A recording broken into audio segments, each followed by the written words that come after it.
Council of the City of Trinidad at 3 o'clock on Monday, January 26, 2026, in City Council Chambers at City Hall, 135 North Animas Street, Trinidad, Colorado, 81082.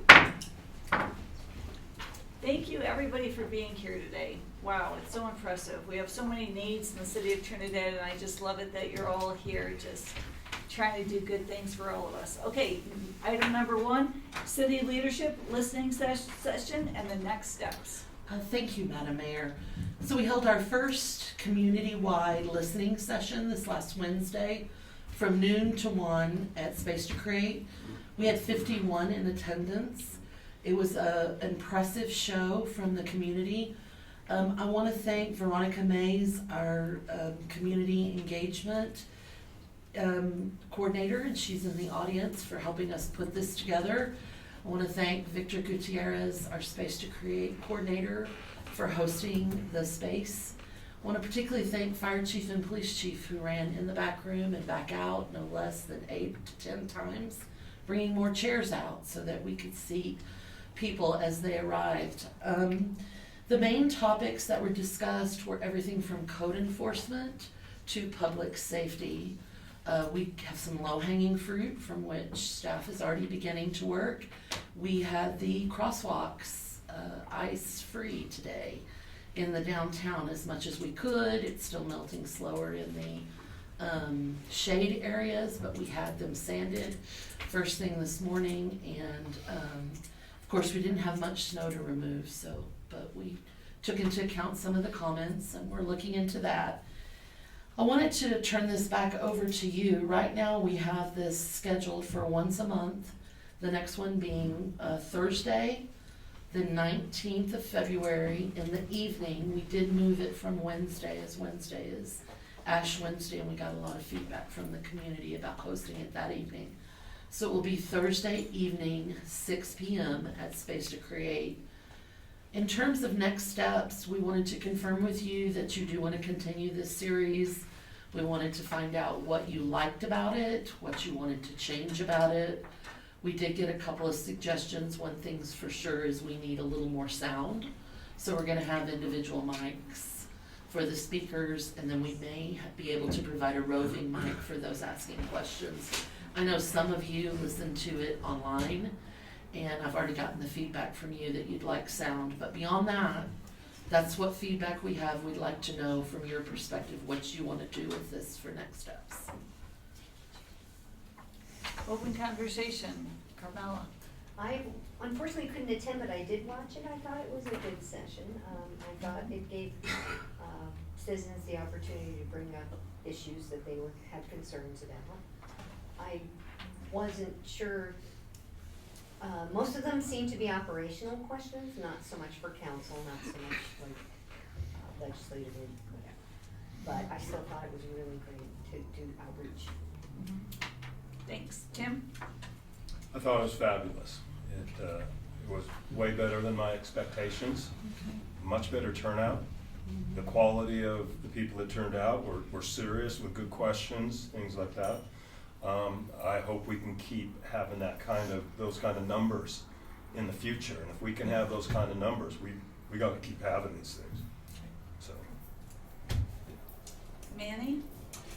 The turnout was great. It was as I expected. I figured the community's been asking for this for a while.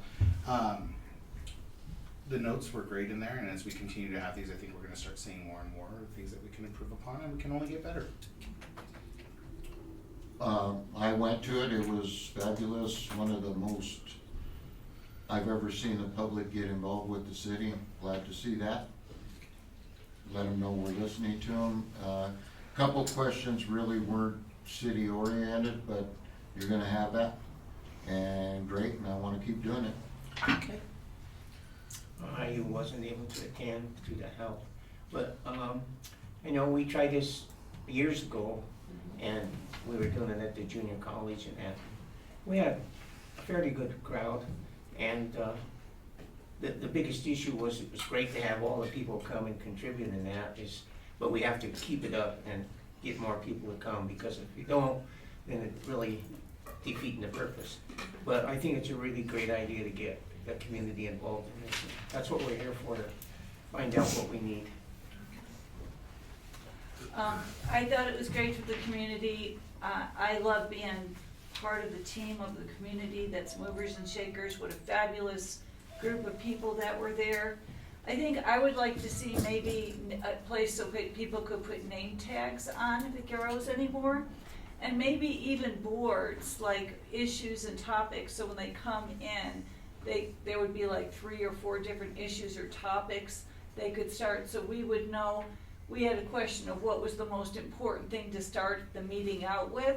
We would kind of know, or I guess we could do it your way, everybody raise their hands. But I just kind of thought for everybody to get realigned, because the hour we had was jam-packed for any of you that watched it or were there, and I thought maybe we could tunnel vision on what our topics should be so that everybody would get a chance to speak, so we could come up with some resolutions. So based on that feedback, are you suggesting to actually select topics for it? Or, I wasn't really thinking that. I Okay. was just thinking of, like, we could have posters out and they could write what they wanted, and if all of a sudden Manny wrote something down and I agreed, I would write under Manny's me too. Just kind of, I'm just trying to think of how we can go with what the public wants out there. Like, the things about the crosswalks were so important to everybody, and what a little thing we could do to make people's lives better. And some of those others were really great things. And what if we didn't have time to get to their things? We might find things on the wall that we need to explore. Anyway, just the thought. And for anybody that couldn't be there or listens to this, you can pick up on YouTube any of the sessions from the city on Channel 71. It's really a great way to be part of your community and understand everything from a whole, not just certain parts. another question, because it's important that we put this out there when the next one's gonna be, does this continue to be the mayor and myself? Do you guys wanna do a rotation? How do you, I need some feedback from you. I think there should be a rotation. I come because Everybody should I come. want to, but it absolutely should be a rotation for so many different reasons. People connect with different people in the public. People come for different reasons that they know they're attached to, and it should be everybody. It should be inclusive, Okay, if they want to be. we bill it as a city leadership listening session. Do you want to identify a council member to do this the next time, or do you want us to just bill it as city leadership listening session and Who would like to do it next time? On February 19th? 19th. I've only told them. Okay, I'd volunteer. And maybe that's the way to do it too. Maybe it would be kind of fun if it was you and 2 of the city council, because you're both gonna have different ideas and thoughts, and one of you might know more about a subject or passion than another. So However 2 at you a time, I envision think, this. is great. So is it okay if more than 2 of us are at this meeting? Mhm. Okay. we noticed it as a public meeting. Okay, so then we can come, Mhm. all right, yeah, because I had an appointment, I couldn't No, be at it, but I would definitely, I'm planning to be at all of them I anyway, so. love it that we would have Yeah. 2 of you together and you at the next one. It's really more inclusive and covers more information. I think if we get a schedule and dates proposed, at least to us, so we know when they're at, so we can look Okay. through to see when we wanna volunteer and schedule Cool. it out for ourselves. And then we'll just have to see the way it fell, and to Councilmember Venor's point, most of them were operational questions this last Yeah, time. but that's okay. I found myself fielding the bulk of them. However, I'm happy to take a back row seat if council members wanna, however, when it comes to operational, it probably should be Yeah, me providing the information. Okay, I think Alright. it's good to have the mix, because then if it's Yeah. operational, you're Okay. there, and if it's something else they're Perfect. interested in legislation, you. Such a good idea to let the councilmen interact with the public and you be there for the stuff that is Perfect. operational. Keep us out of trouble, Tara. there you go. I can do that.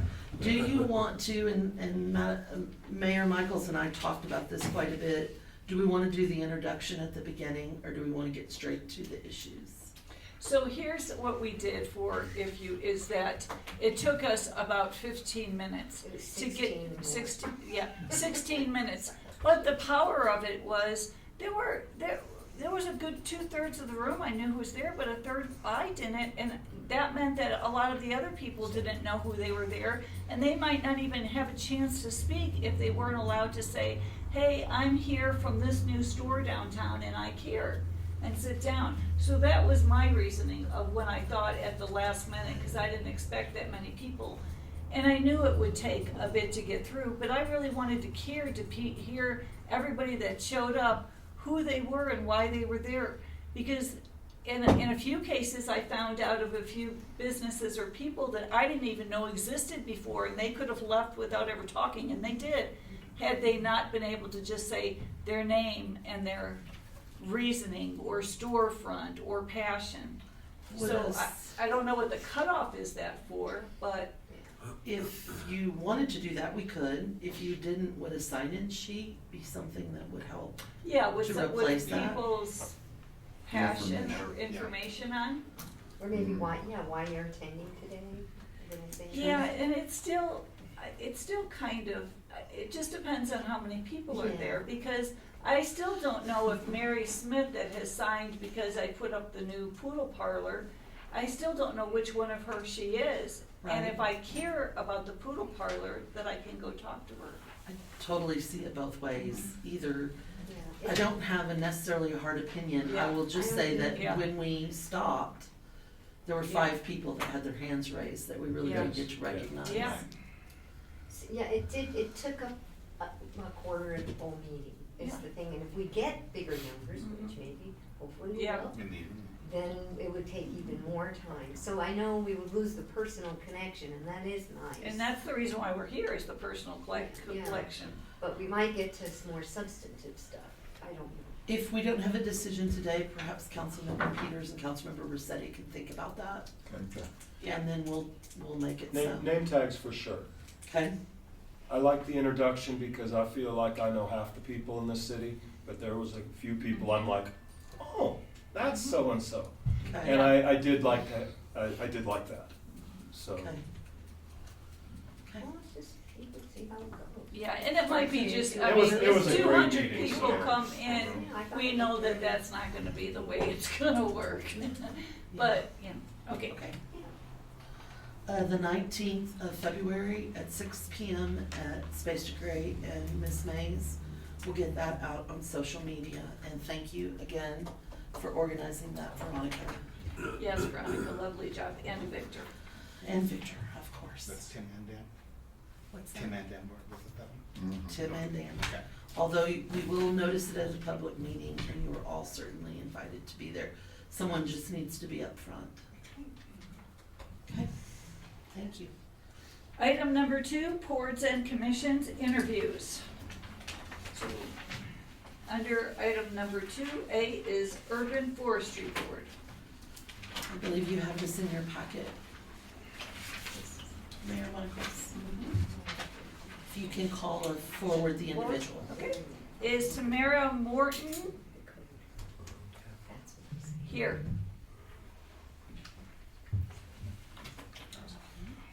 Okay, Nellie Perez?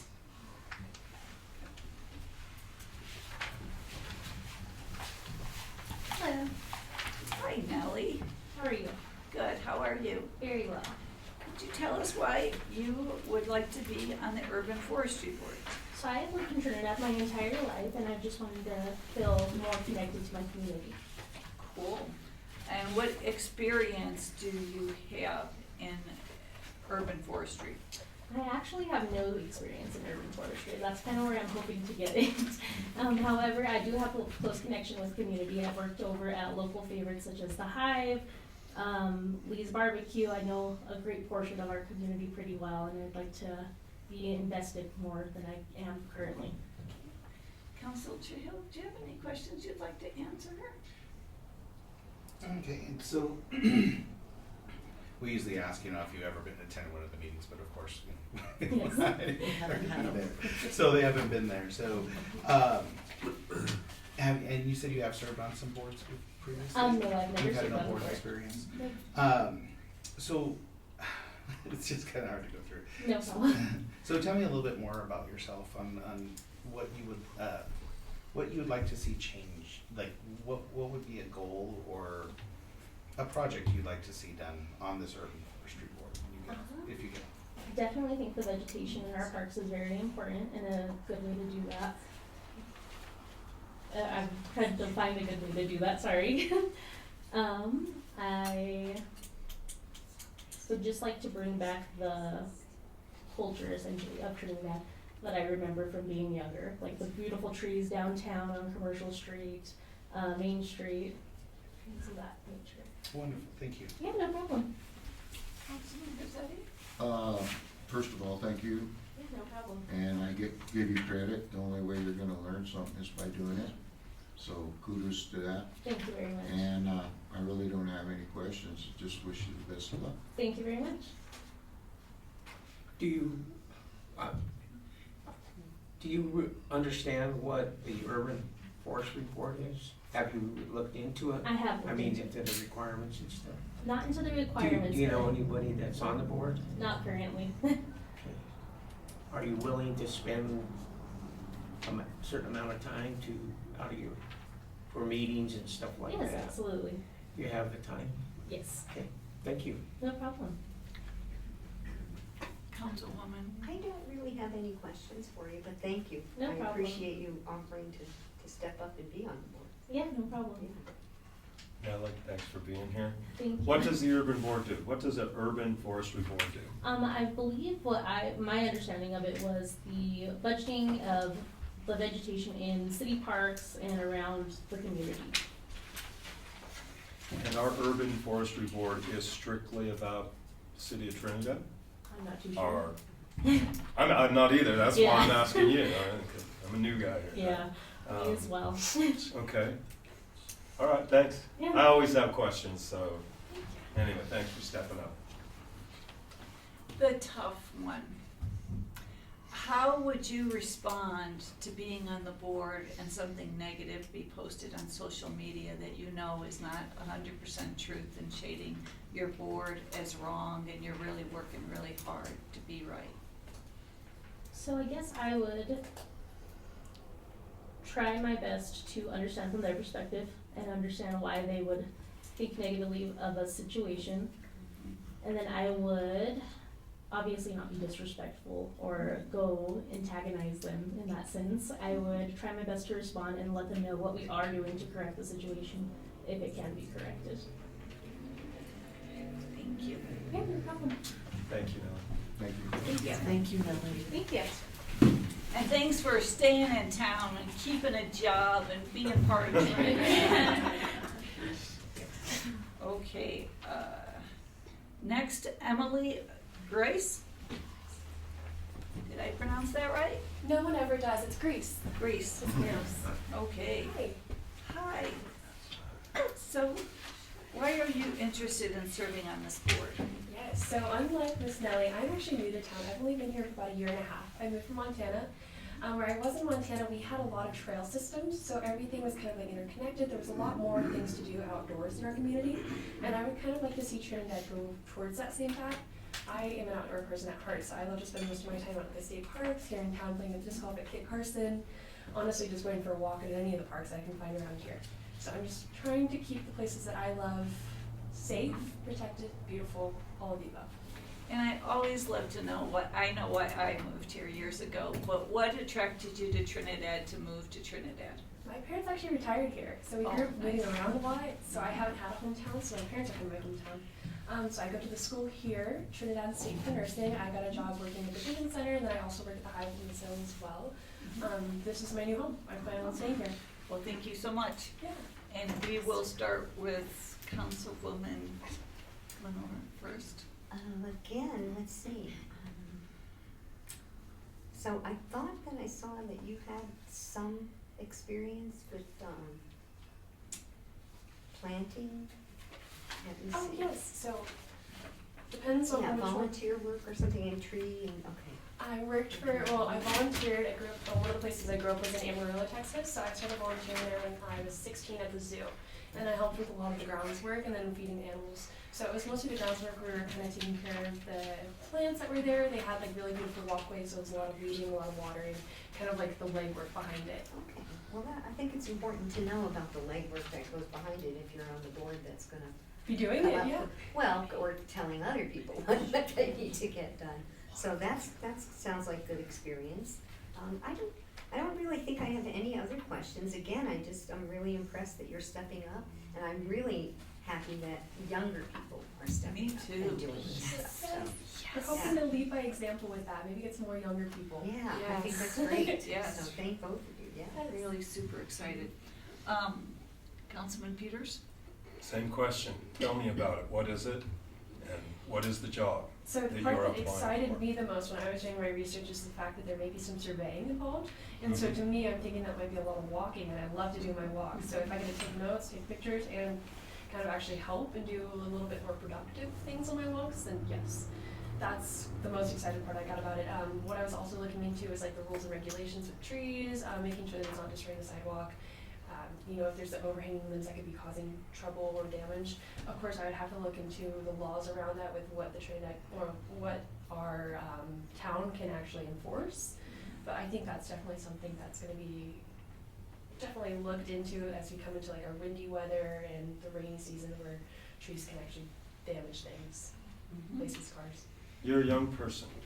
A 3-year term, that's a long time for a youngster. No, I'm excited for it. Like I said, I'm planning on making a. Planning on hanging out? Yeah, this is my home. Okay, great, thank you. Absolutely. We're gonna do something a little different here. Councilman Shu, do No, you have that's any fine. questions? The question that I would have, you're doing a lot of things, working and everything. We have enough time to attend the meetings and work with the people that are on the board? Heck yeah, that's my favorite part. I'm trying to make connections in this town too, so I like to schedule my most important things out first and not just go at the top of the list.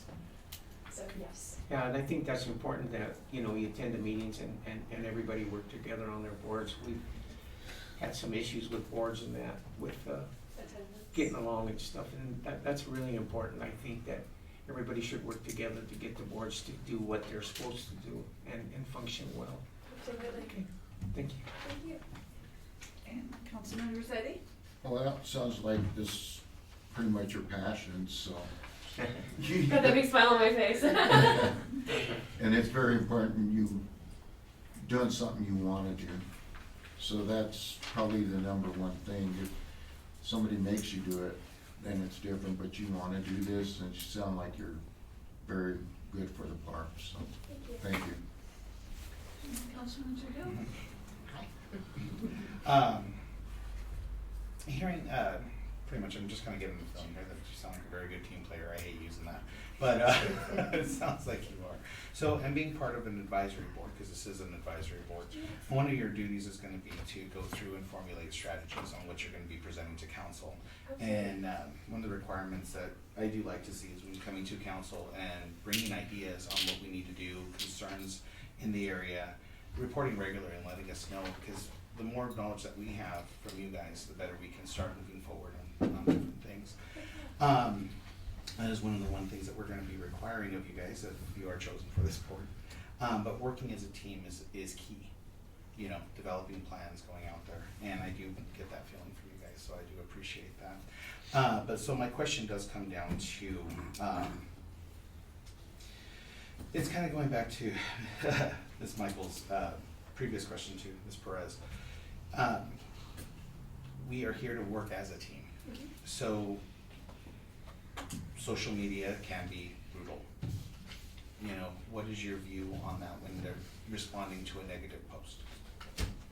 If there's a chance that I might not see the post in the first place, because I try not to be on the social media too much, but if it does come down to ever having to kind of face that head on, I would honestly probably just not even let it, one, bother me because they don't know the intricacies of what's going on with the board, and two, if it does require a response, I would probably tend to go a little bit more with what Ms. Perez had said and just let them know the actions that are being done to take any corrective action if needed, or any clarification. Just kind of keep it nice and mild, no accusatory, honestly best probably no response in my opinion. That's just someone who doesn't like social media. Wonderful answer. Thank you so very much for taking the interest and wanting to be part of your community. Thank you so much. Thank you guys. I think we have all those questions asked, so thank you again for replying, and we'll get back with everyone. Appreciate your time today. Thank you all. Question, how many on the board do we We have 7 openings right now. So we don't have anyone actually on the board still? We'll be reseating the board from scratch. It's a brand new board. It's No, a it's brand. not. We've had it before. I was wondering why. Oh, yeah, everybody, yeah. That's why I was wondering why we were. Okay. Okay. Michael Altman? He's not here. He's not here, okay. All right. Okay, We will move these 2 applicants for urban forestry to the regular meeting for your vote. item number 2B, Trinidad Urban Renewal Authority, say that 4 times fast, okay. And with that, we have 6 seated and 1 up for an applicant, Debbie Berry.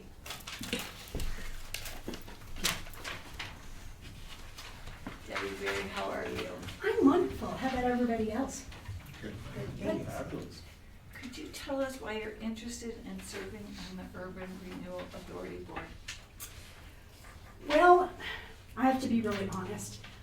I just said that I would like to serve on a board, several boards, whatever you need of me, because I'm here to serve my community. And the only way to do that is to get busy and get on boards and get to know what's going on.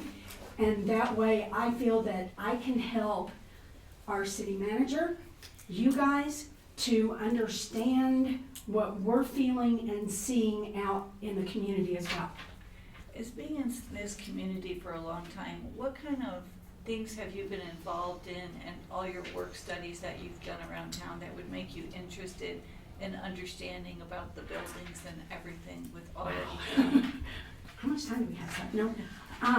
Currently, I am the Secretary Treasurer for Keep Trinidad Safe, which I feel is a very huge asset to our community.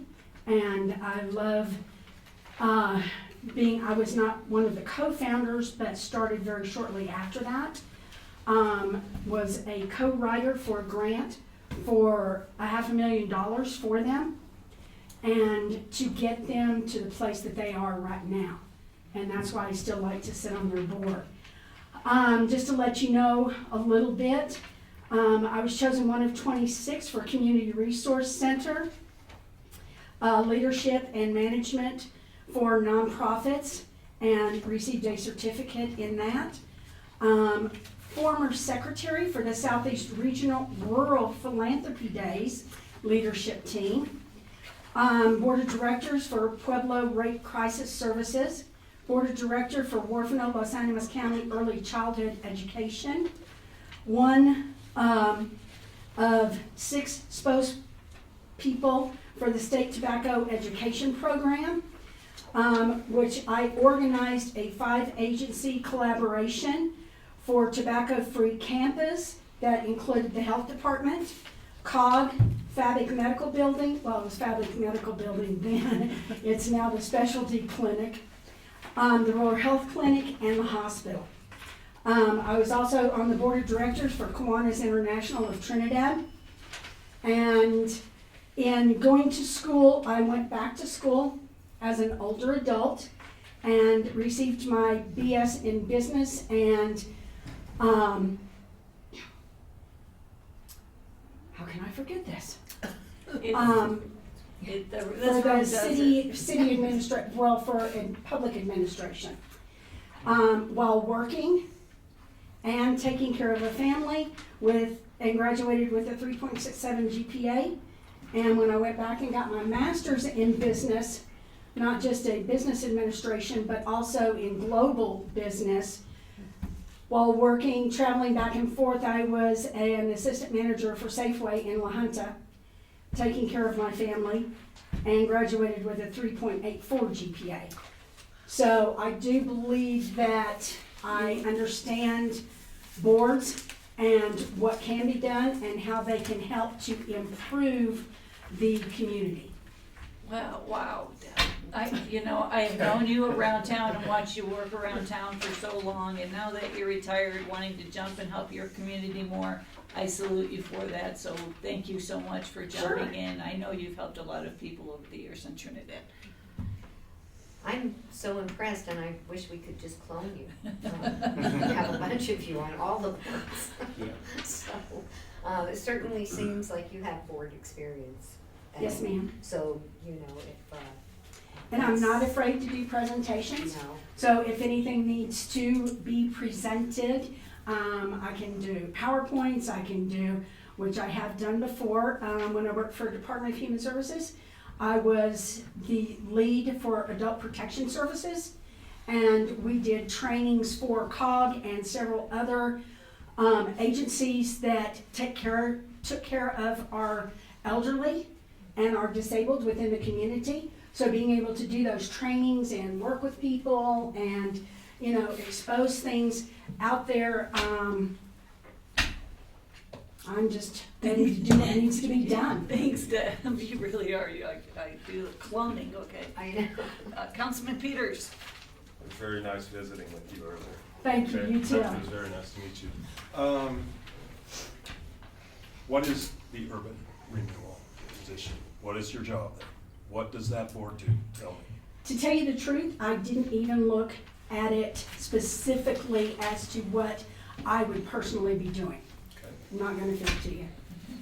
Um, Or any of the other boards, I just want to be a part of as much as I can. Okay, and I ask these questions because again, I'm a new Sure. guy, I'm gonna You go for it. get the feedback. With urban renewal, isn't that gonna have to do with rehabbing some of our abandoned junk houses, things like that, figuring out these kind of things? I would say so, yes. And, in urban renewal, I don't put urban renewal as for a rural community, because urban, I think of urban cities, Colorado Springs, even Pueblo.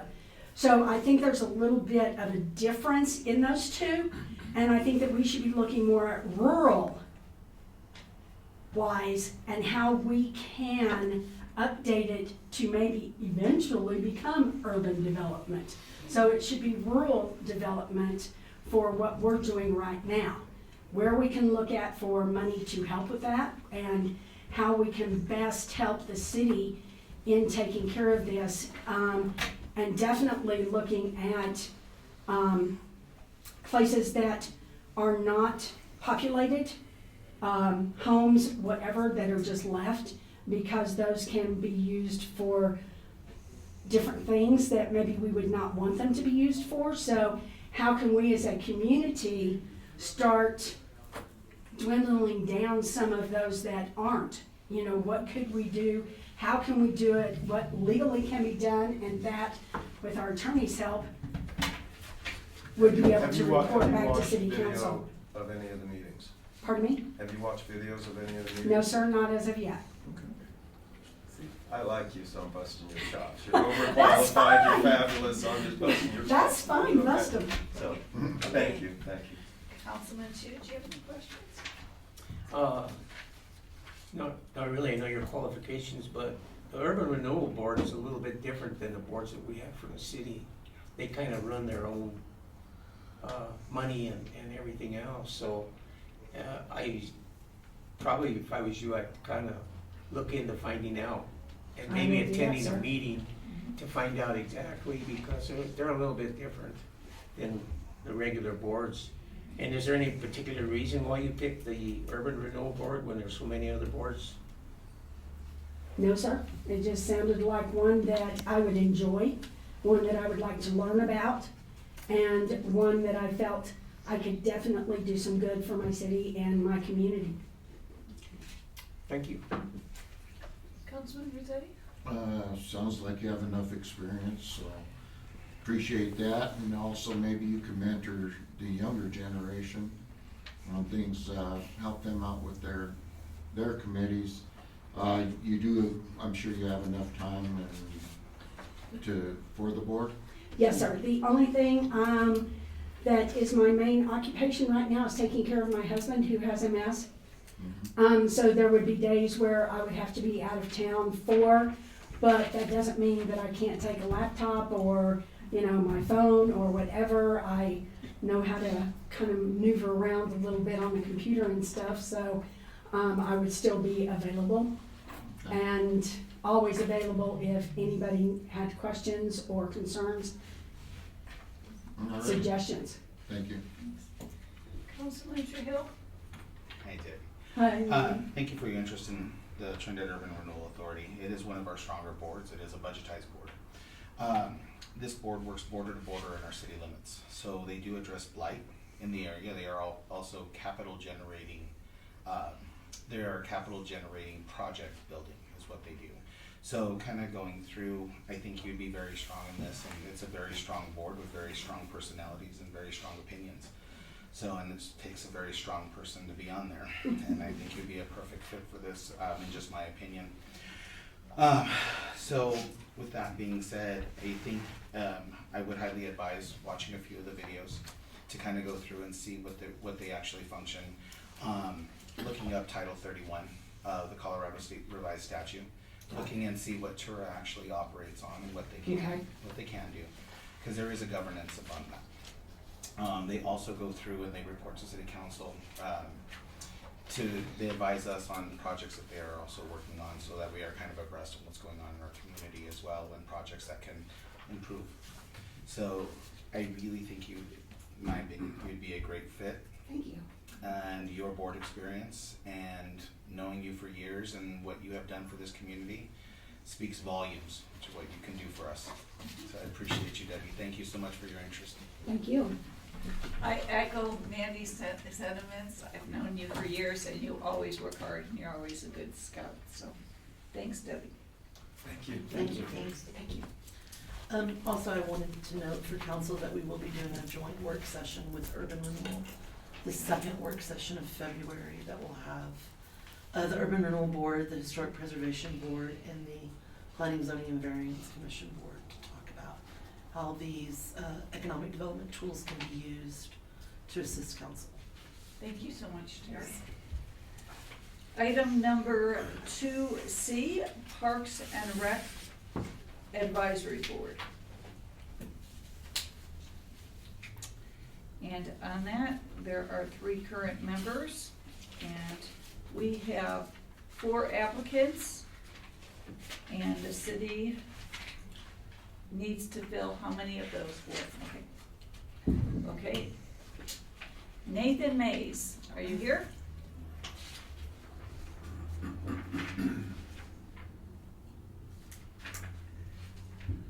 Marky Davis, Marky. Welcome, Marky. Thank you. Marky, tell me why, and everyone in the room, why you would like to be on the Parks and Rec Advisory Board. It's kind of interesting because that wasn't my first intention. I wanted to be on a board.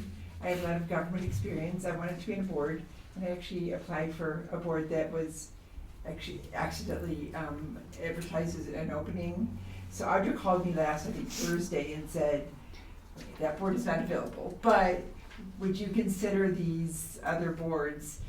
And I had just been to the listening meeting last week, and I just realized I think Parks and Rec might be one of the most important boards that there is right now.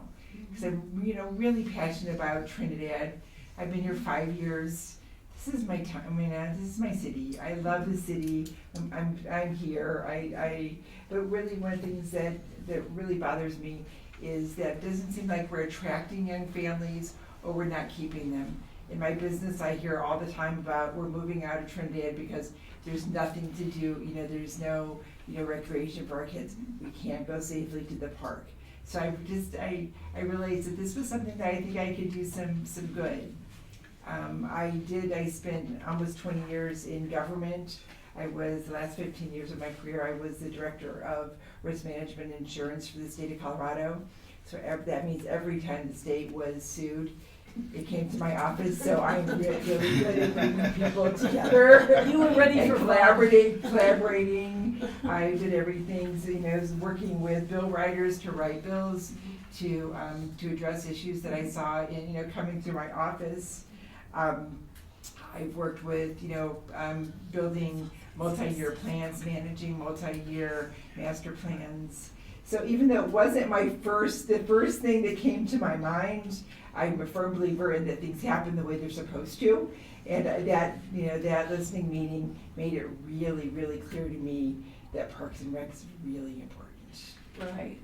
And Marky, I have also watched you around town in your short time here, which seems like 5 years is, because you've done so much. Well, can you tell us why you moved to Trinidad? Well, I retired from the state in 2020, and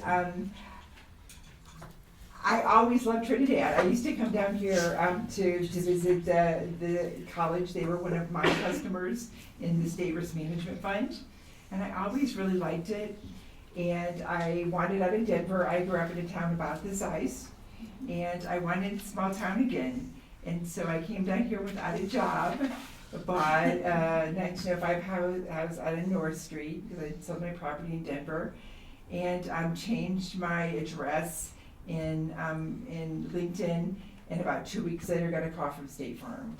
So I'd never sold insurance before. I'd always done the other side. I bought insurance. I ran self-insurance funds, and it was the perfect fit, because I get to talk to people. I get to, my passion about insurance and reducing risk.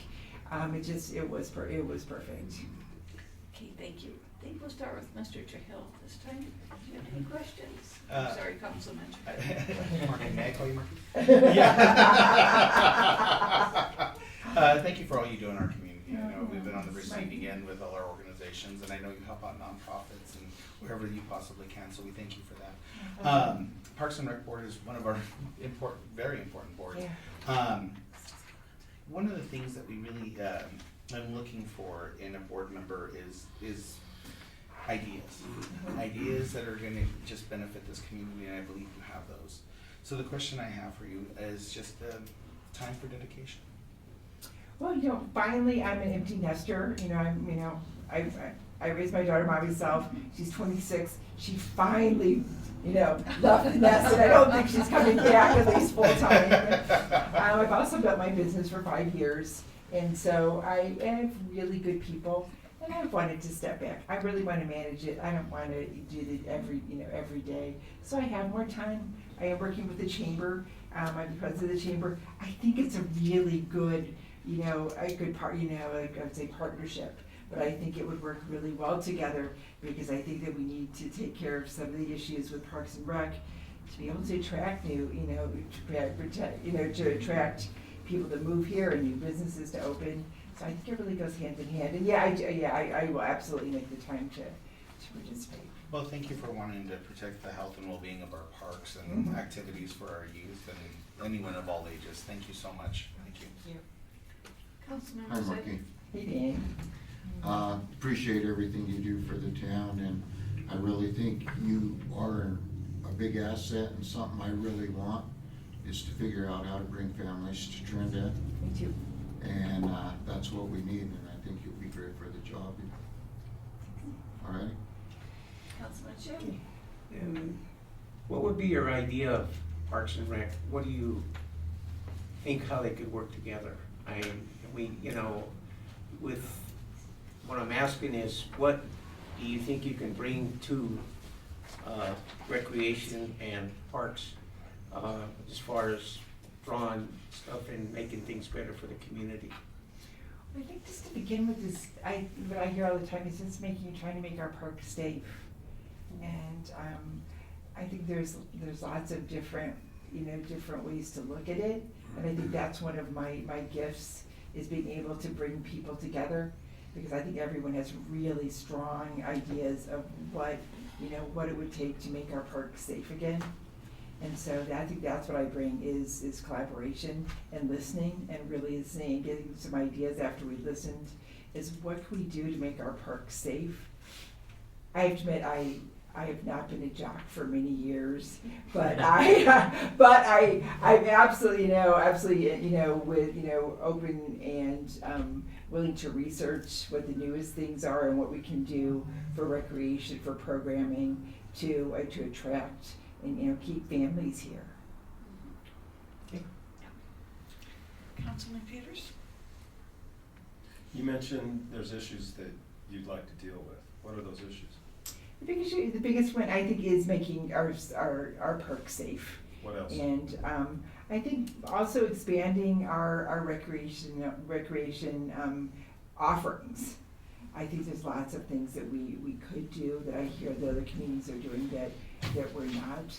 And I was really surprised the first time I went to our, and I'm not gonna get, it's not really a rep, I'm sorry, but anyway, our facility, that it's a beautiful facility, but it doesn't seem like it's used, or it doesn't seem like there's a lot of classes or things like, there's a lot of ways that it could be utilized that it's not at this point. I absolutely agree. Thank you for stepping up. I appreciate it. Thank you. Hi, Marky. So we know each other a little bit, I know, and I looked at all the questions, and I either know the answers to the questions because I know you, or you answered them all. Okay. With the exception of one, and that was, what role do you think you would play on this board?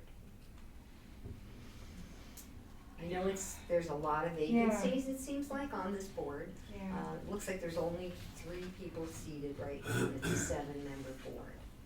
So I just wondered, do you have any? Well, without knowing anything about the personalities of the board, and if I had more time, so Thursday was when I decided, I know that I would have done some more research. I do tend to be a leader, and that I think is one of my gifts, is leadership and trying to bring order out of chaos, and also making people comfortable to bring their ideas. So knowing nothing right now, that's what I would think, is it probably leadership more than anything. I think that's great.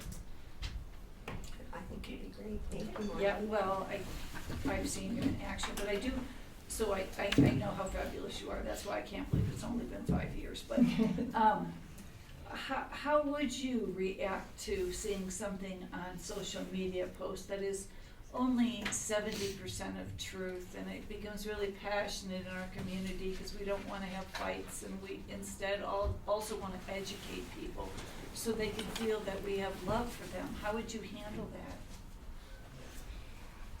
I have a pretty thick skin. I've been in the front page of the Post, different Post, New York. So I think you just have to take it with a grain of salt, because I think most, unfortunately, even social media or what is printed is about 70% fact and a lot of it's opinion. And so I think that I would try to do my best to not react so that everybody felt like they were heard. Right, yeah. It's hard. It is. Okay, well, thank you so much. Thank you. Thank you. Thanks, Marky. Michael, I know he's not here today because we asked for him and he's not here. Okay. And Catherine Harris.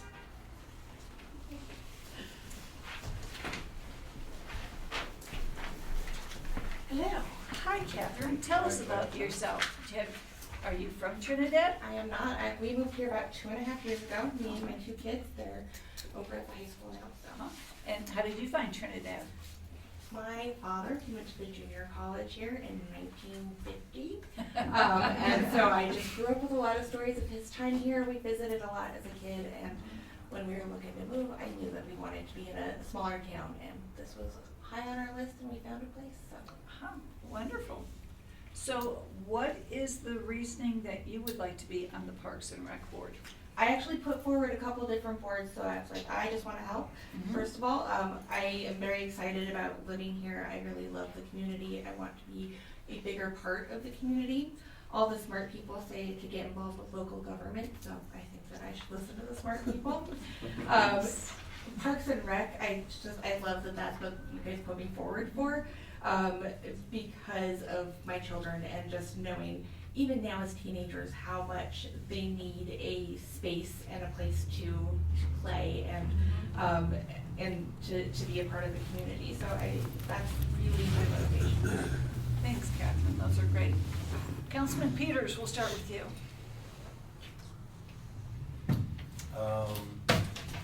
This board is a serious board.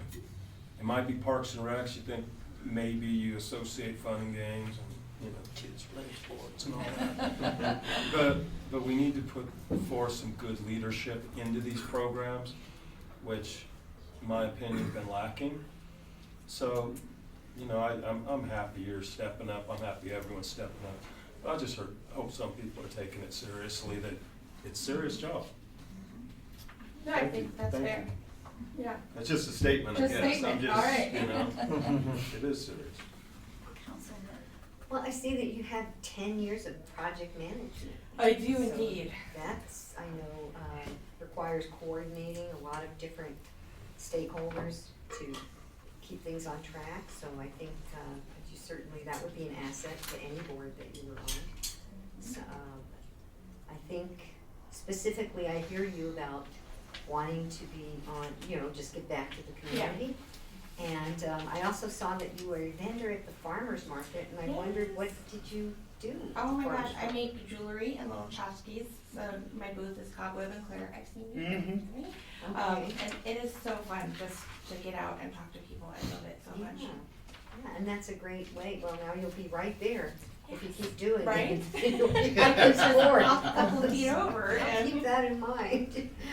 Are you gonna continue, you think, doing that too? yes, I at really the want to farmer's continue market? doing that. Mhm.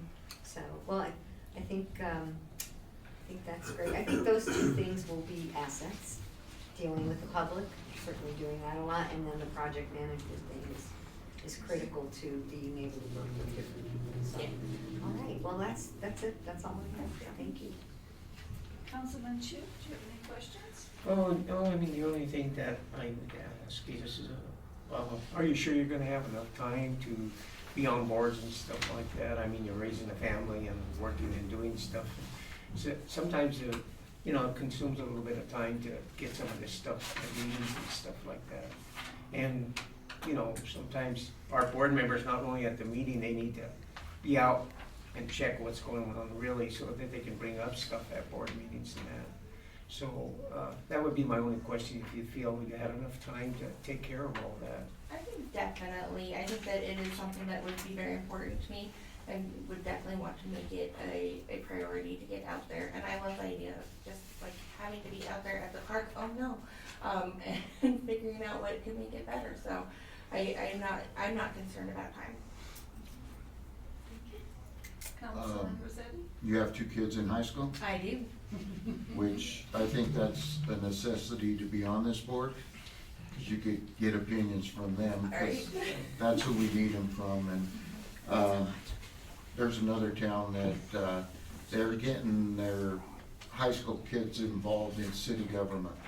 And I'd like to see us get involved in that. That would be Maybe amazing. get to the schools and say, we can't fill the boards, let's fill them with young kids and get their ideas. So, how would you handle a conflict of 2 board members that totally different ideas? I think a lot of where conflict comes from is just really needing to feel heard.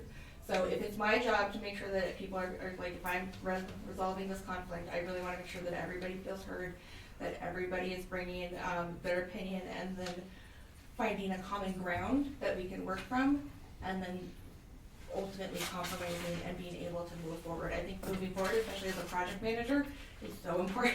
So how can we get to the step to move forward? Thank you. Councilman Fred Okay. Hill? Hey, neighbor. So, just a quick question. So, 1, what is your favorite park? And 2, what kind of activities would you like to pitch to the board? Great question. I think Central Park is amazing. I don't know if you know, but there's squirrels that they'll come right up to you. It's really fun. Probably shouldn't be with them. Don't touch them. But they'll get very close. I love Central Park. I love to walk around there, go there with my kids. So I think that's a great part. And in terms of activities, I'm not, like, I would love to have teenagers involved, and I don't think it matters what the activity is. I think it's bringing them together and getting them excited. So I think taking the pulse of younger people and saying, hey, what do you want to see, what do you want to do, and just making that happen. I think that would be great. Thank you so much for your interest. Thank you. Thank you. Yes, Catherine, thank you so much for your interest. And how much time do you spend at Central Park, just in input? Oh my gosh, not now, but Yeah. but yeah, we're there probably like every couple weeks or so. Okay. Thank you so Can I much. ask you one question Yes. since you're there? What's the state of the little pond and the walkway around there right now? Well, As in cleanliness there, and this question. so I think that in the summer it looks a little rough, but in the like right now it was, I think last week when it was not too bad, but it's, you know, it's Colorado in the winter, so everything's kind of brown and it all kind of blends together. But I've seen kids fishing and stuff in it and feeling okay, so. All right, fabulous. Thank you. Thanks, Thanks, Catherine. Catherine. Thank you.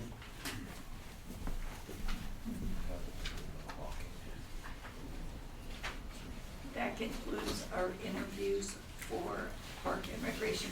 Thank you, everybody who's applied, who's doing it. It's fabulous. I'm so excited about all this beautiful energy in the room. Okay. Item number 2D, Arts and Culture Advisory Commission. The current members are 3, and our first applicant is Elizabeth. I hear everybody calls her Queen Elizabeth Baldwin. Elizabeth, if you could come forward. Hello. So Elizabeth, tell us how long have you lived in Trinidad? We moved over just a little over a year ago. And how did you find Trinidad to move here? Well, we had a few friends that lived here, so we've been to visit them before, and we love historic communities. We just love old buildings and old houses. And we found that housing was pretty affordable here on Colorado scale, which is kind of off the hook. So we found a great house here, and we were very attracted to the arts community here. And so we will start with Manny. We ended before, so Manny. Councilman Trehill, also known as Manny. Ms. Ullman, so, obviously you have experience in arts. A lot of experience in the arts. I was just trying to catch up on here. So you have not been on our arts and culture board before. You would be new, correct? New. Okay. So are you familiar with what our arts and culture board does? Not particularly. Oh, okay. So just, so arts, we just have a little kind of thing on here. So there's just a description. Arts and Culture Advisory Commission is to advise our city council on means and methods of coordination of artistic and cultural entities within the community to enhance tourism within the community is a description. Plus we also add in there to public and impactful public artwork. You know. So that would be something you would be responsible for as well. And I believe sounds like you're very qualified for that. So with that being said, how many boards have you served on? I served on a board in Miami that was the South Florida Arts Center. I was involved in the historic district in Miami.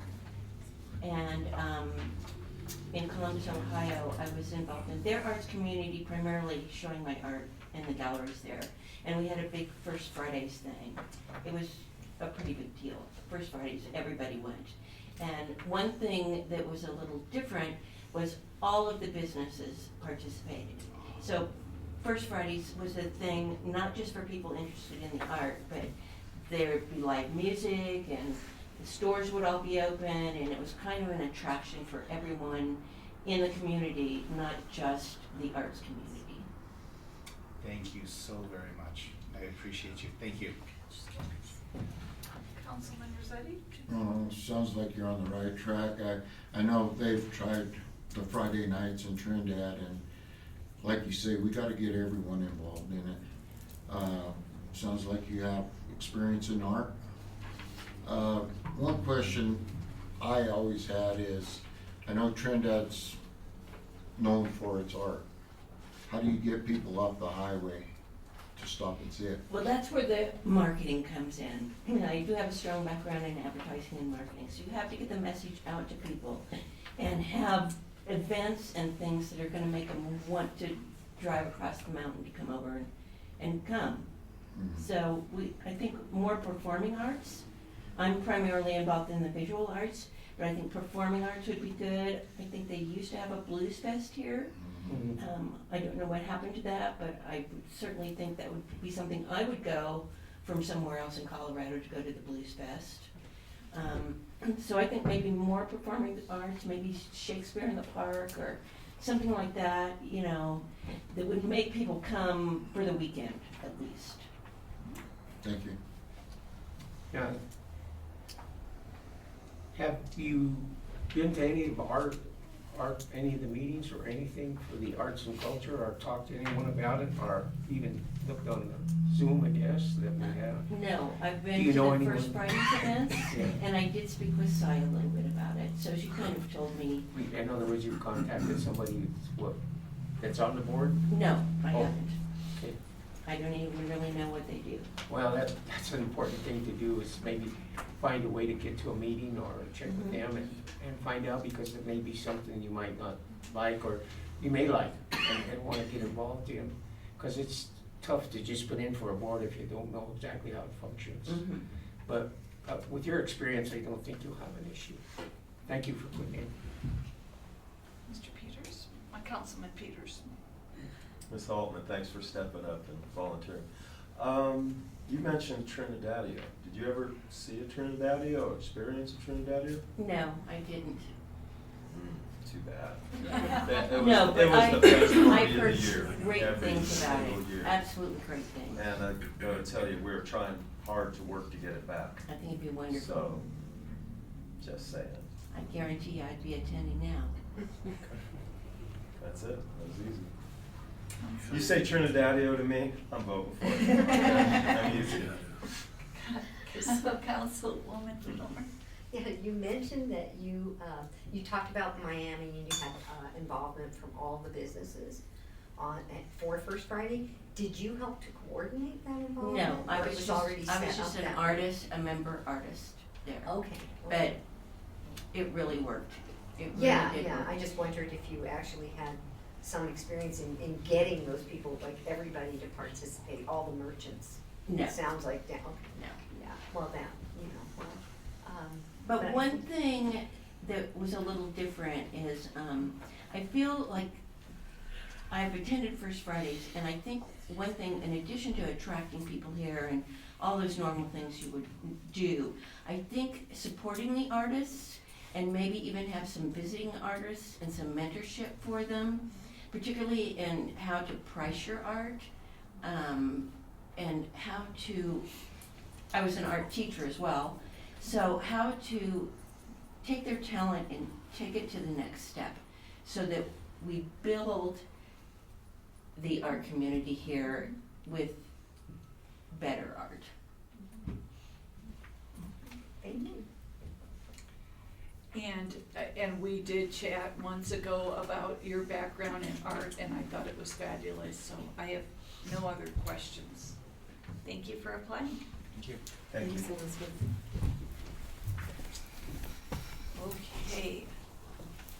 Barbara McKnight seeking reappointment.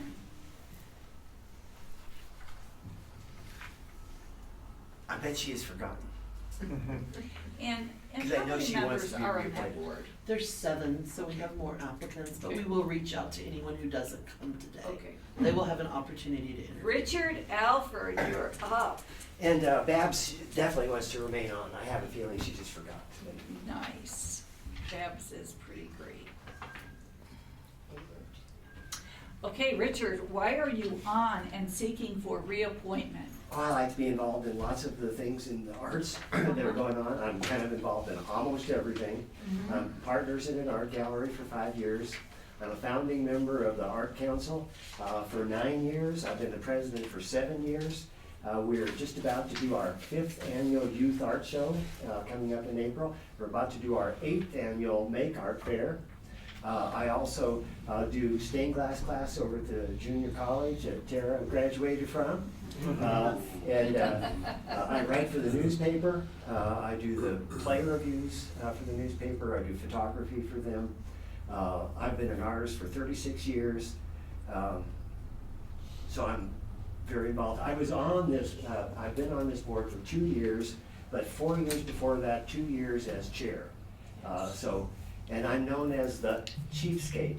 I think that we shouldn't spend too much money.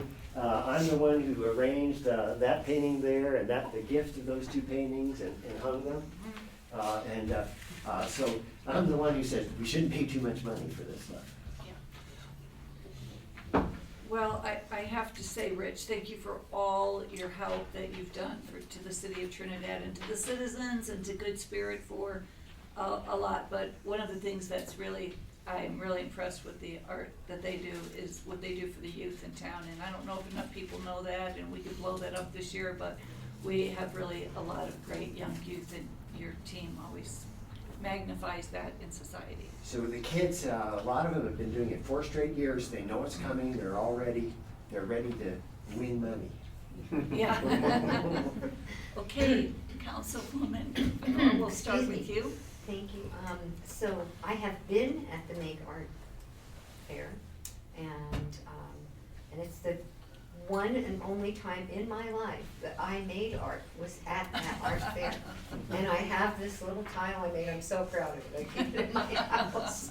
But what I really love about it is that all the kids come out, and they have such a fabulous time at that festival every Well, year. part of our mission is to make people feel like they can do art. That it's not something you have to have an MFA in or have to have years of training, that anyone can make art. Yes. And if you give people that feeling, they get more interested in art. Yes, and I was astonished that I could do it. You know, so if you could get me after all these many years, I was impressed. And her husband always plays for our Make Yeah. Art Fair. He's played every year. The 8 blessings straight. of a small town. Yes, it does. But anyway, I don't really have any questions for you, Rich. I think you know what I think of you.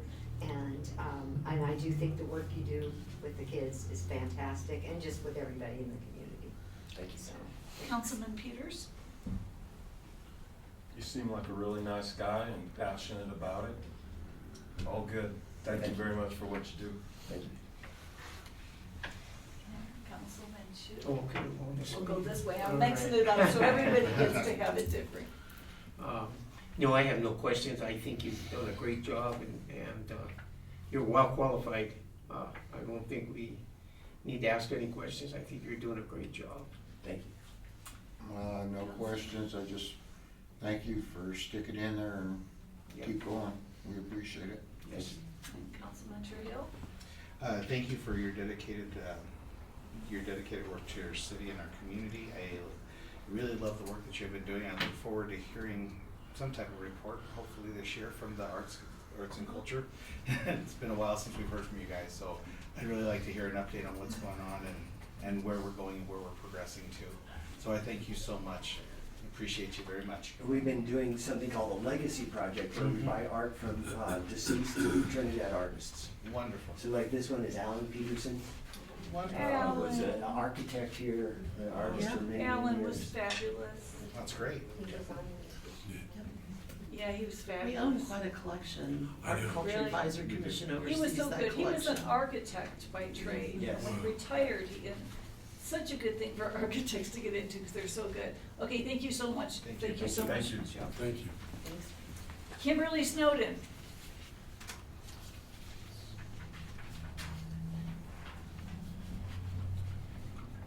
Julie Voorhees. That's me. Judy. Judy. Good old-fashioned No, you're Judy. Judy. There's a typo. It's a You're typo. July. You're July today. July.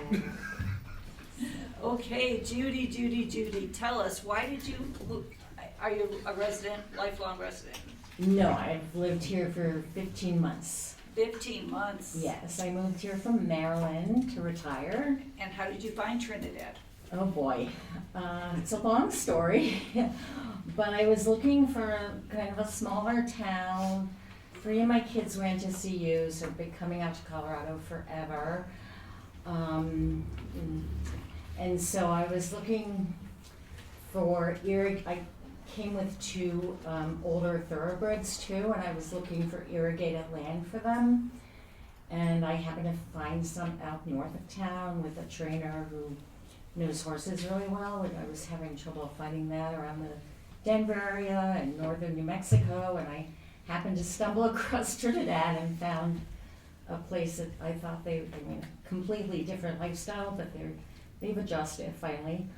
And I really walked down the main street and I just loved it, and part of what I loved about it was the art and the murals and you have 2 magnificent horses, the one on Main Street and the one over on the Nevada Circle. So it just was like, wow, art, and it's such a charming little town. I just kind of fell in love with it. And so those 2 criteria had to work. I had to really like the town, and I had to find a place for my horses. So, from the moment when you thought you'd move here to the moment you moved here, how long was that? So it wasn't that long. It was about 4 months, but a lot of that was just collecting my stuff up from Maryland, and I mean, it's a huge move, right? Yeah. Like 2,000 miles almost. Yeah. Yeah, so, and then I didn't bring my horses out in a rickety little trailer that I have. I paid for them to go, first class. Because they're older, so they could move around in the trailer. And yeah, so arranging there's a lot of logistics to get in order before I came out here. Yeah. Great. So tell us why you have an interest in the Arts and Culture Advisory Commission. Okay, well, I have an interest in a lot of these committees, but someone kind of chose this for me, and I don't think it was a wrong choice.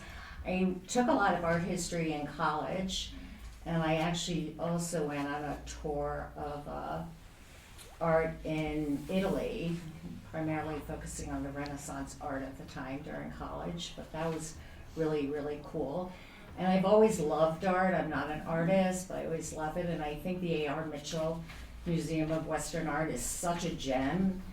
And I go to the fundraisers, and I haven't missed a First Friday, and I just, I'm really kind of passionate about art, and just, it can elevate us all, literature and art, and yeah. Okay, let's see, where should I start? Councilwoman Nora, we'll start with you. Have you had any experience on any other types of boards before? I really haven't. I was working as a social worker before I had kids, and I have volunteered at Fort Woodin some. But I ended up having 5 kids, including triplets who were 35 years old, so I stopped working as a social worker. And then when the youngest, and then I had one before and then I had one after. And when the youngest one was in 7th grade, I went back and I got my certification in becoming a therapeutic riding instructor, which I continued doing until I left Maryland. So I was pretty consumed with these 5 kids. One is actually a professional ballet dancer and is choreographing, so I spent a lot of time driving him an hour and back to because we lived in rural Maryland, so I had to drive him to like Silver Spring 6 days a week. So let me think. So I've always supported the arts, and I certainly supported him in his passion for dance, although little did I know that it would turn into this big thing. I get to go see him choreograph in Vienna in March. Oh, cool. Wow. Yeah, so That's it's exciting. very cool, yeah. So are you, so you are retired? So I've not been on a board. Yes, I am retired. I Okay, came here so as a you- retirement. I left the therapeutic riding and came here, yeah. So you would have the time? Oh, yeah, to I have devote plenty to- of time. to being on there? Yeah. Well, I think that's great. That's all the questions I have. I mean, that's just Okay. amazing. Well, thank Very you. exciting about your son. Yeah, it is Councilman exciting. Peters? Thank you. Hi, Hi. thank you for everybody coming up, appreciate that. Sure. Are you an artist? No. Are I you- would like to be an are you artist. artistic? I've dabbled a little Uh-huh. bit, but I don't know, I've never had the time. I've thought about taking various classes here at the community college, or that's another thing. So I was that's not well enough publicized, but there are lots of classes, art classes going on here that I just happened to like talk to someone, and she's like, oh yeah, I teach pottery on the third level of the museum or second level, and I'm like, oh really, I'd love to take a pottery class. So I think that the arts needs to be more publicized here, the classes and everything that's going on. I just happened to find that out, happenstance, yeah. So. Think we'll go to Manny now? Oh, Councilman. Okay. Drew. Thank you, Ms. Voorhees, Sure. for applying and wanting to be part of the community. We do have a great equestrian society in this area, so I'm so glad you're here. I just wanted to use that really big word. I learned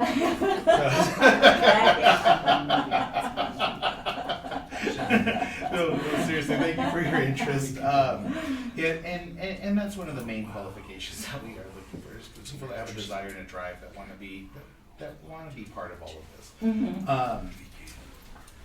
Is there just wanting to be? It's just kind of hard to ask because you pretty much answered all the questions. You haven't been on the board. You're retired. You're able to devote Right. time. You seem very qualified for what we're looking for to get on there to add and contribute. So pretty much, I guess what I want to say is thank you for your time, and I appreciate you so much. And Oh, thank you. And good luck with everything.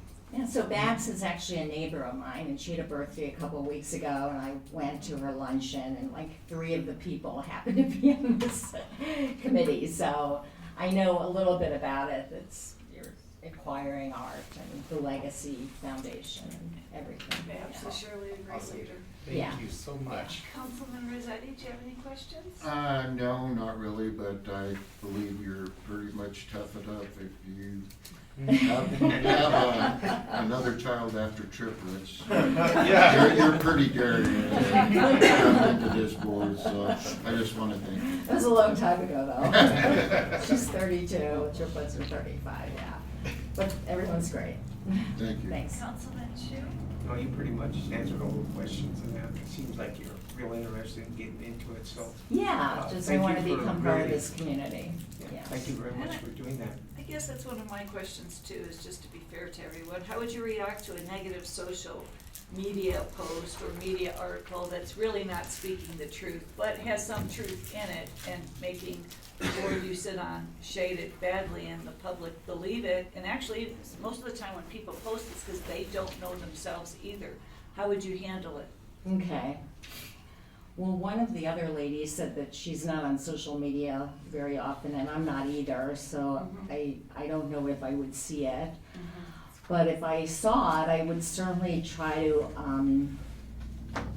talk to that person and educate them about, what we are and what we're trying to do, and get her opinion or his opinion about Sure. what's happening, and try to de-escalate the situation, of course. and Right. try Well, to- most of the time it's always communication. Yeah. Right.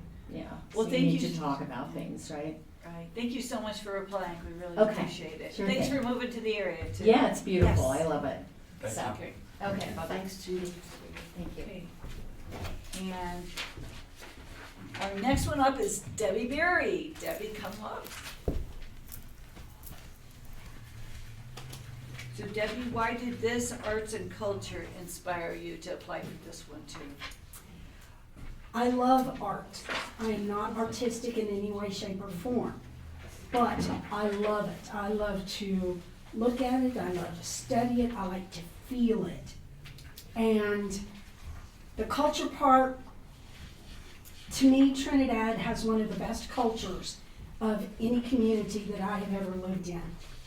And it's very diverse, and I think it's something that we need to keep amongst our community and to show it off more in actuality. And I think in doing that,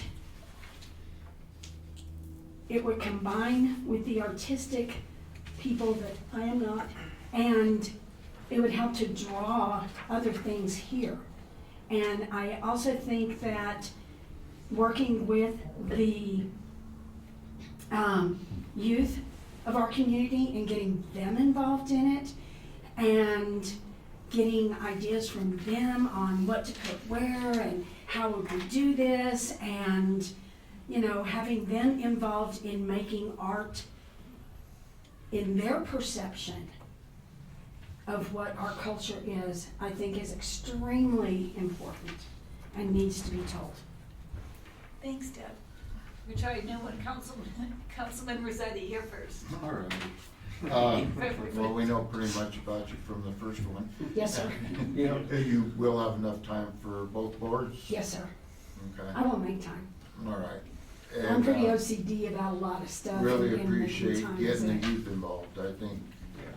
Another deal is when the woman was up before you, she said we had to get the word out, and I noticed you shaking your head, yes. How would you get the word out about our art? Oh, trust me, I have a big mouth. I can let everybody know. No. There's, several different ways. I think we should have some of our people go to different shows, and we should have information about our show that we can hand out at different shows as well. We should attend, not just in Colorado, we should go outside of Colorado as well to try to bring people in and tell people about what we do, how we do it, what our culture is, how to come experience it. And I think it just takes everybody working together, because I know that they did videos for downtown Trinidad. Why can't we do that about the art? Send those out to different places.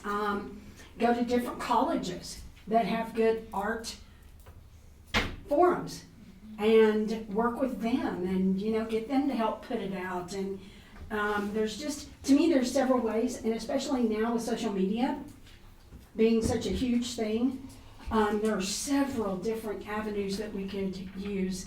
And the lady who was marketing, I'm sure she has got mega ideas on how to get things out. But I think it just starts with the council itself wanting to put us out there. And then how we're gonna get it out there and, a trick every now and then. Thank you. Councilman Hill. Okay. I don't know, I could ever sing your praises You're too silly. So, I get where you're going, where you want to take these boards as more of is more collaboration, which is great, and that's what needs to happen in our board. So obviously, I have no questions for you. Thank you so much. Yeah, I don't have any questions, just thank you for putting in the effort for both boards. Well, thank you. I hope you have enough time to get all that done. I make time. Okay. Councilwoman Bernard? I don't have any questions for you. Councilman Peters? Come on, Buster. Debbie, I made it pretty clear, if you are a fan of Trinidad.io and music festivals and stuff like that, that I we're used to gonna be go friends. every year, and I was lucky one time because I was a bartender at one of the places on Main Street, and the people that owned it got tickets to VIP. Oh my God, I had so much fun. So much fun. So much fun. There Yes. was so much to eat, and there was drink, and dancing everywhere. And it's something that is not supposed to be in the street. It's supposed to be in a big space so that everybody can come and enjoy. Thank you, Deb, very Thank- much. thank you. Thank you. Okay. Thank you for everyone who just went through that process. We're on to item number 2E, Board of Building Code Appeals. And we have the applicant of Edward Vargaco.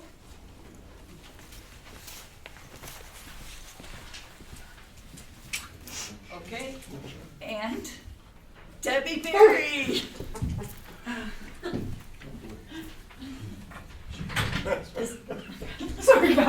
I guess I'm your entertainment for the night.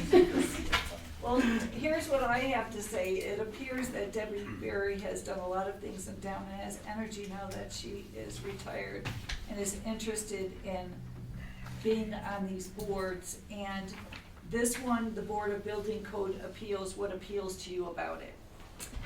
I want to know more about what transpires because I just went through a bathroom remodel, and one person said, yes, this is good.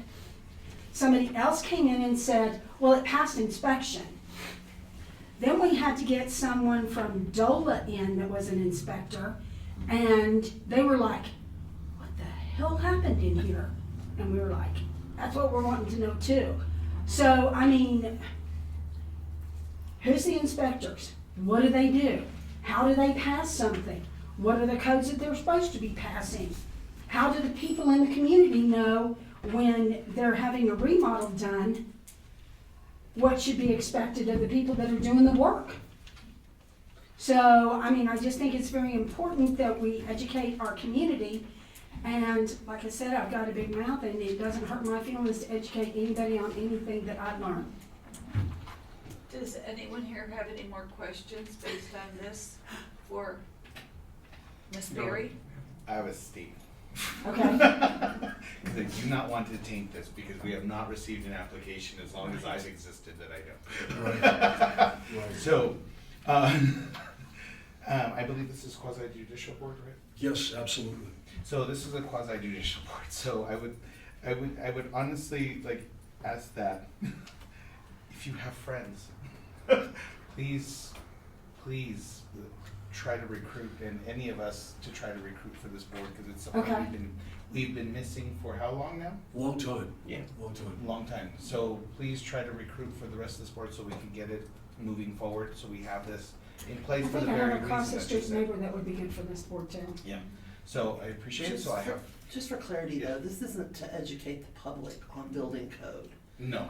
This is when the building official makes a determination and a person who wants to appeal that decision would appeal it to this particular board. Okay. That board would review the decision that the building official made and would determine whether to override that or not. So, once again, not wanting to taint this because we haven't had an applicant, but in general, this board would require a fairly proficient knowledge of the building Okay. code.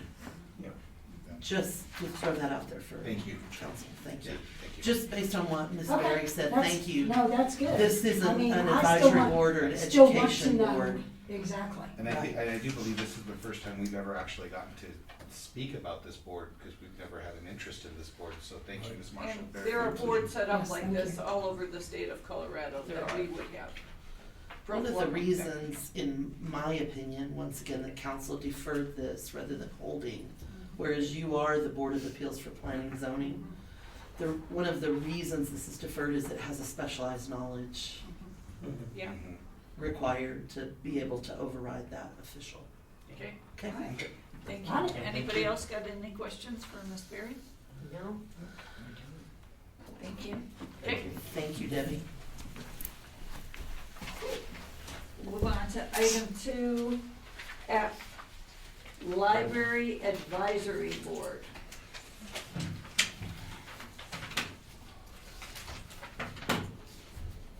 It is a 5-member board with 3-year terms. There are 4 current members. We're looking for 1 applicant. Patty Fink, are you here?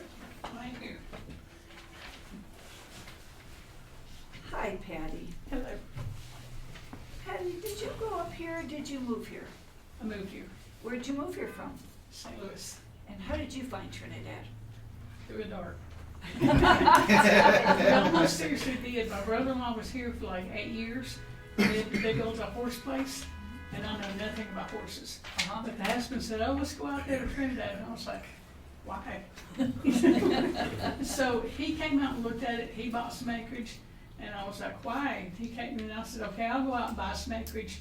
So we bought it together, and we ended up building a house on his, and mine is still sitting there. Because I was intent on not letting that 40 acres go to a junkyard. so I locked it up. And we're here. Well, that's great. Why are you interested in applying for the Library Advisory Board? I am a retired English teacher. And so, I taught reading up here for 3 years at the middle school, and then I went to the prison. I taught language arts out there for 7 years, went to Aguilar for a year, and then I retired. But I think it's very important that all the little kiddos can read, and that they can read well, and know why they're reading. My voice is really messed up. That they know why they're reading. But reading is so very important because it's the basis for everything. So I figured the library is basically a mothership. So let's go teach these kids to read. I never really got to do, at the middle school, I didn't see a lot of interaction with the city library. And I always wondered about that. And I don't know what they're doing now, but I want to find out. And I want to know why the kids can't read. Because if you can't read, you're not doing much else. So what is going on? And I don't want to see you, at Aguilar, they all walked into my classroom with a laptop. And I said, hit the door, we're gonna learn to read, come back with a pencil. So we went from there, but yeah, the library is just, it's books. Well, thanks for your dedication towards children. Teachers have it tough. Okay, Councilwoman Venor, would you like to begin?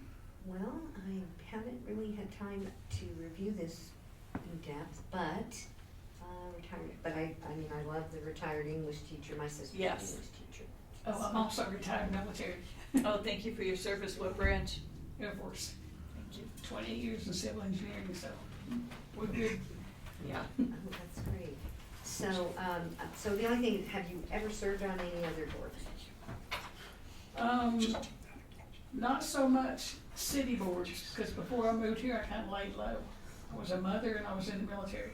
So, but in the military, I was involved in everything coming and going. I was honor guard. I played softball for 3 years. I was social functions manager. So if it was going on at Scott Air Force Base, I knew about it. I was usually in charge of it. So as far as being on a board, working with a team, that kind of thing, I'm good. Thank you very much, Councilman Peters. I know Patty. She's a good person and she fits right in with everyone else that's here volunteering their time to get on the boards. I just have one question for you because I am a fan. Thank you. Trinidadio? I read about it. It was here and gone before I got here. So I don't know really that much about it, but I Patty, support you it. say, I'll Mr. write Peters, about it. I love it. It's the best. Tim, it is the best thing ever come to Trinidad. I don't know jack about it, but I support it 100%. I'm voting for this woman. I will write about whatever happens, Thank you. and I'll read it. Councilman Chu, do you have any questions? No, I don't have any questions. I think being a teacher, you have some experience and that would fit in well with the library. Yes. Really no questions. I believe you'll fit in well. As a teacher and ex-military, that's a good combination. And throwing the laptops out and making them open a book. So we gotta get back to the old school. Yes. Thank you. Councilman Trujillo? Hi, Ms. Finky. Have you had a chance to visit with Jessica and the rest of the board by any chance at the library? I have not really delved into the board so much. I'm in the library a couple times a month. I'm getting books and that kind of thing. I do their trivia night. I've been doing that for probably as long as they have. Trying to stay involved in just the library. I didn't want to delve into the board too much and make it look like I was looking for a favor. I can do this without asking for a favor, so I didn't want to, we have conversations and that kind of thing about everything, but I didn't want to ask about the board. Ms. Fink, I think you're a wonderful candidate. Once again, I'll just throw that in there too. My husband's an English teacher as well. So, so yes, thank you so much for your interest and thank you for your wanting to contribute to our community. Thank you. Thank you so much, Betty, for Thanks, applying Patty. and for being here. Thank you. Thanks, Patty. Mayor, we do have one other candidate for the library board that did interview in December with the previous council, and we'll need to bring her back to interview with you as well for the position. And I'm here. Oh, thank you. Sorry, Janet, I That's didn't okay. realize that. Mayor Michaels, we have one more candidate here today. Okay. One more candidate. Janet Clark. Janet Clark, we can come to the front. Thank you. Thanks, Janet, You sorry. bet. No, that's fine. So Janet, are you from Trinidad? No, originally from Grand Junction, but went to the University of Nebraska and then just stayed in Lincoln for many, many years. And then in 2017, my husband and I drew a map drew a circle on a map and reached out from Lincoln 11 hours, and Trinidad was kind of at the edge of that circle. So we came and visited every season for an entire year and then decided, yep, Trinidad's where we want. So we moved here in 2017. Awesome. Okay, Carmela, Councilwoman. Well, so I know you've interviewed before, and I don't have your. So I'm a former K-8 elementary school teacher, so I have a lot of, I'm very I'm a library advocate, as you would say. I'm retired. I've sat on the library board for 2 terms, so this would be my 3rd term. I'm a fan of the library and the evolving library, I guess I'd say, because the library, like, the newest thing that I just learned about in the library newsletter was the seed library that just has started. So, I mean, you really have to be diverse in today's technology age, and just I'm kind of a big proponent of that, along with books. Yeah, I don't think. Yep, Okay. go ahead. Wherever you Councilman Trejo. Wherever you wanna go.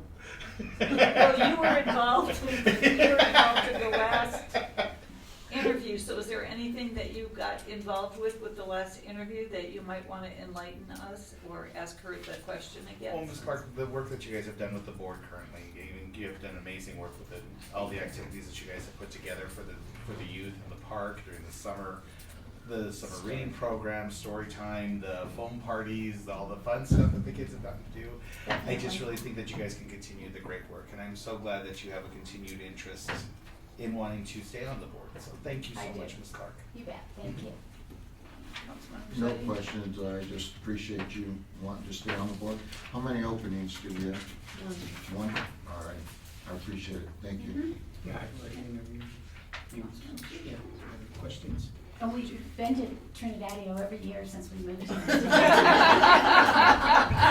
You set the standard. Okay, there you go. I think I'm done. Now, thank you for what you've done so far, and thank you very much. And thank you for coming in today and introducing yourself to us. You bet, Yes, thank you. for all the work, Nice to yes. Janet, thank you for coming in and You bet. re-interviewing. We had to cross the boundary between the old council and the new. Thank Not a you. problem.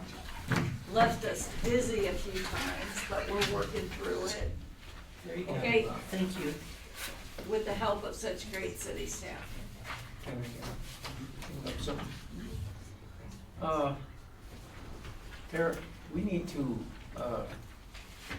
the 2 young ladies that put in for the forestry board, Yes. we need to get that fixed, because I have experience with that, because when I was on the council a while back, I was the advisor, Right.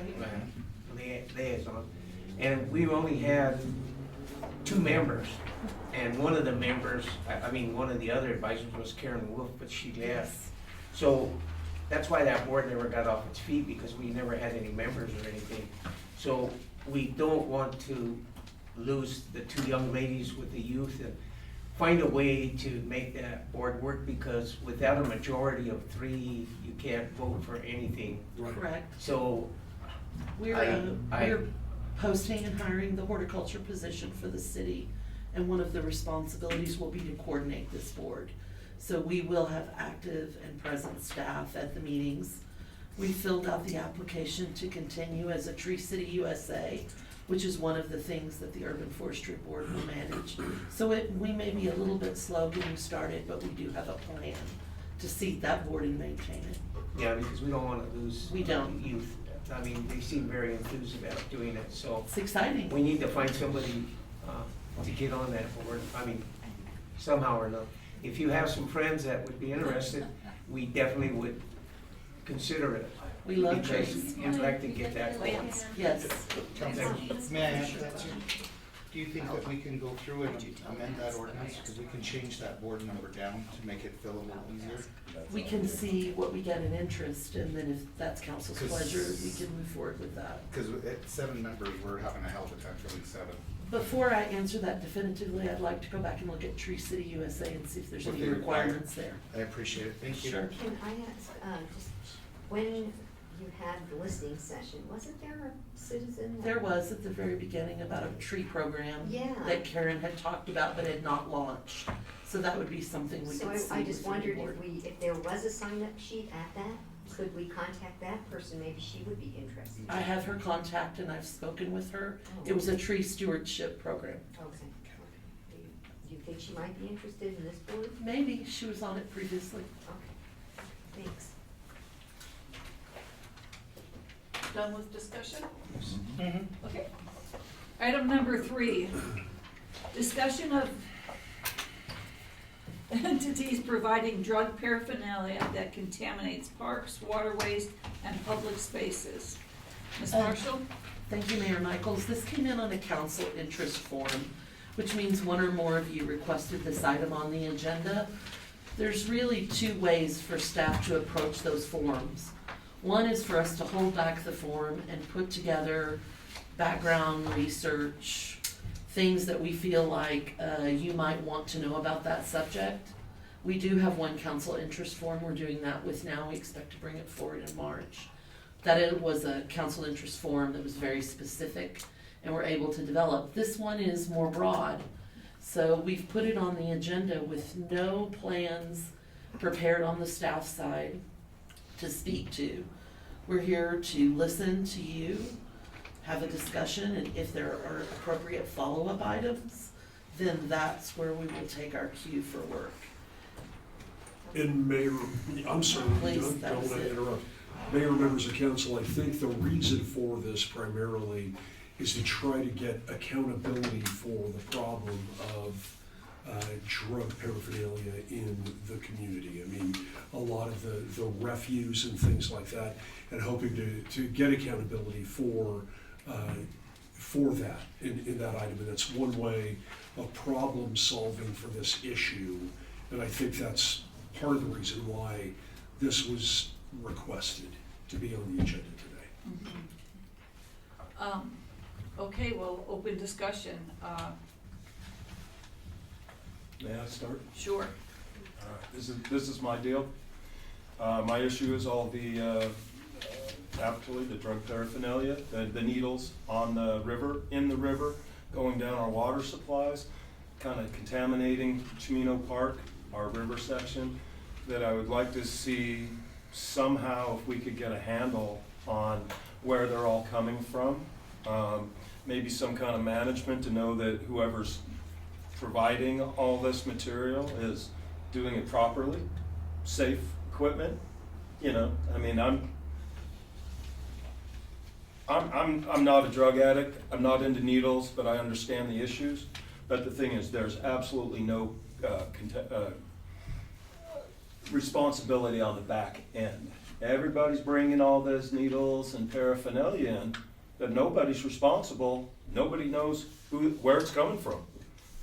If it's one of these organizations, look, I run 2 businesses. Every one of them's registered with the city. I pay insurance. I'm bonded for everything, and every other business is too. Why is it that just because you're a nonprofit from wherever that we don't know, that you can come in and just, you know, open up your tailgate and be handing out drug paraphernalia in our city?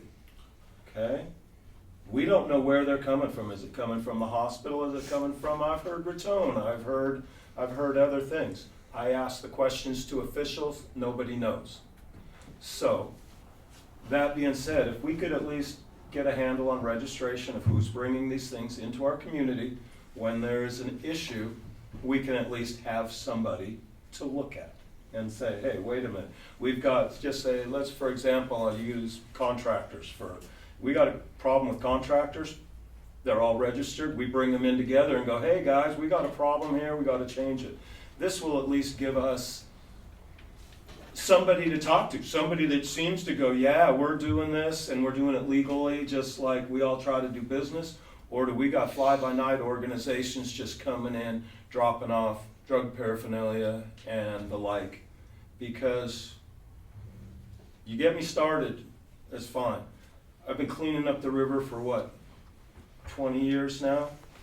I don't want city employees picking up needles. I don't want that issue with our city employees. I don't want it with that issue with the volunteers that are out there every month trying to clean up after this kind of stuff. We gotta figure a way. That's all I'm trying to do. And this is gonna be a first step, and that's it.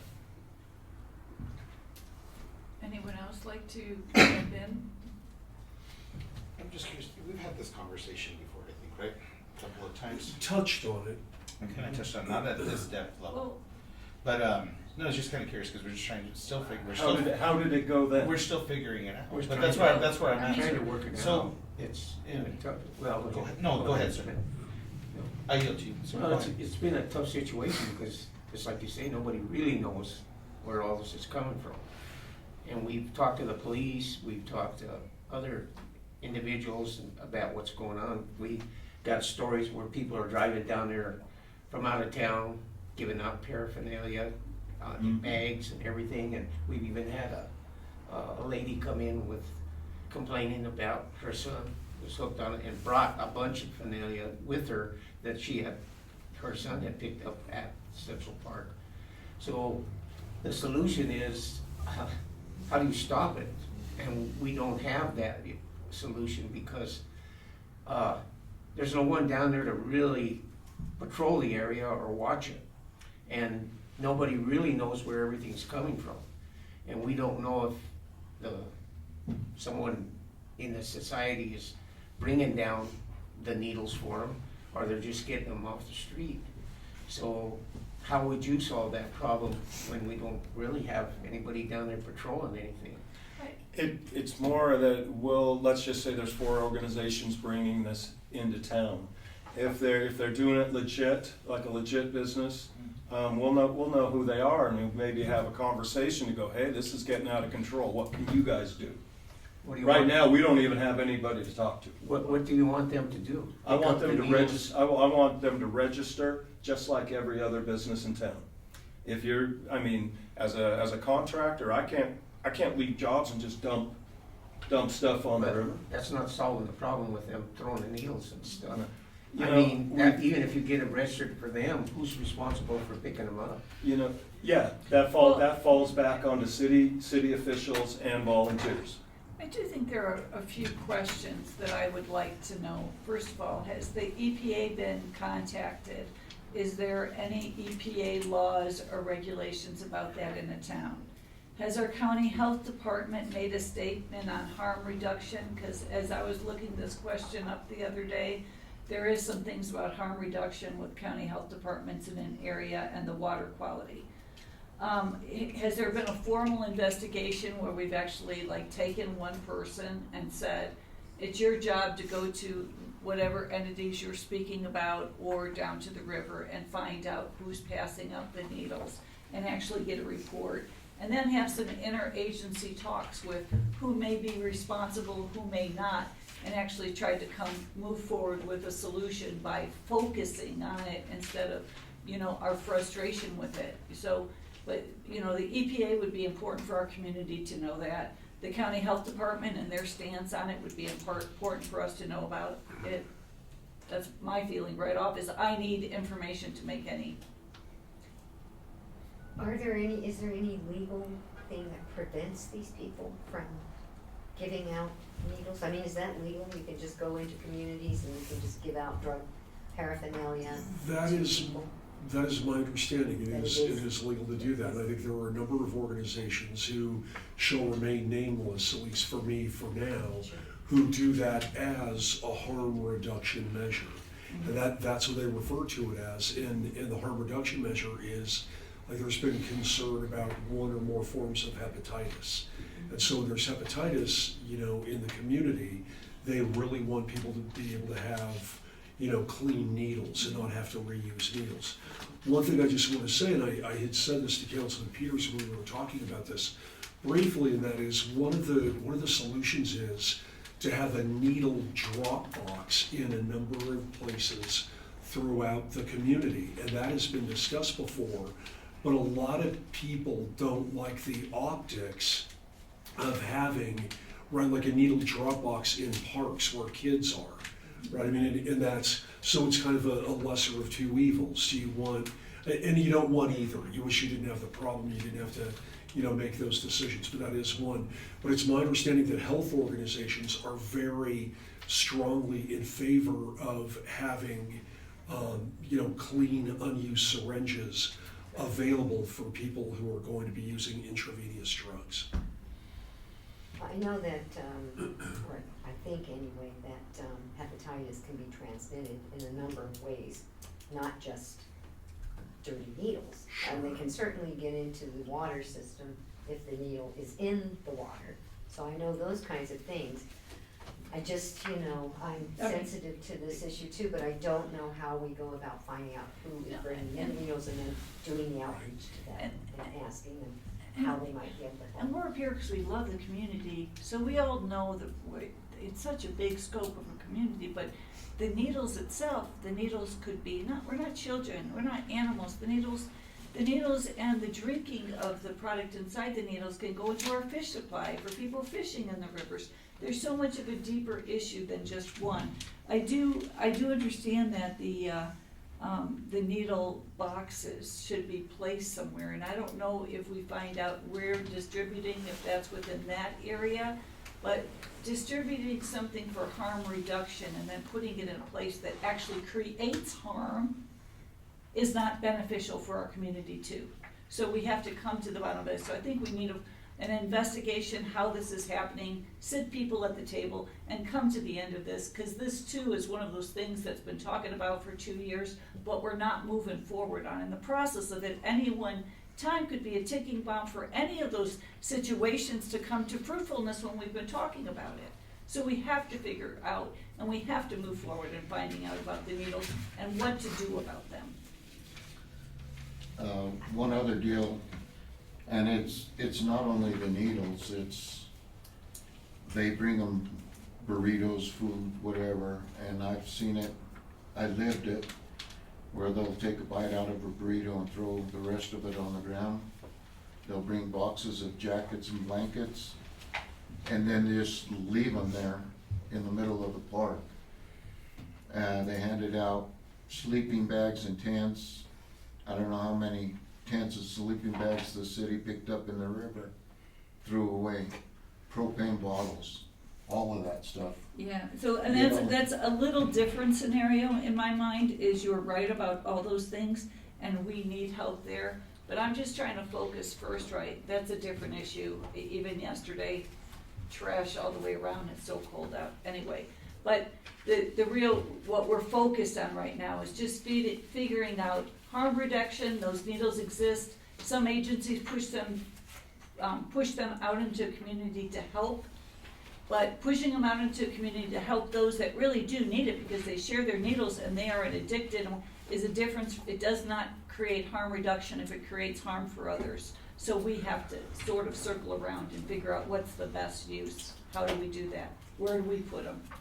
So I have a clarifying question so far on what you've discussed.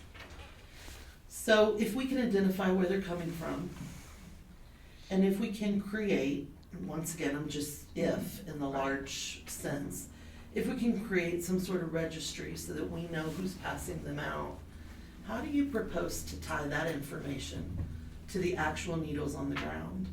If you walk down the river and you pick up 3 needles, how do you propose to know where those 3 needles came from? So in other words, if the goal is to identify where the needles in the river and the parks and the open spaces are coming from, I don't see how you connect that yet to the registry and identifying who's giving out the needles.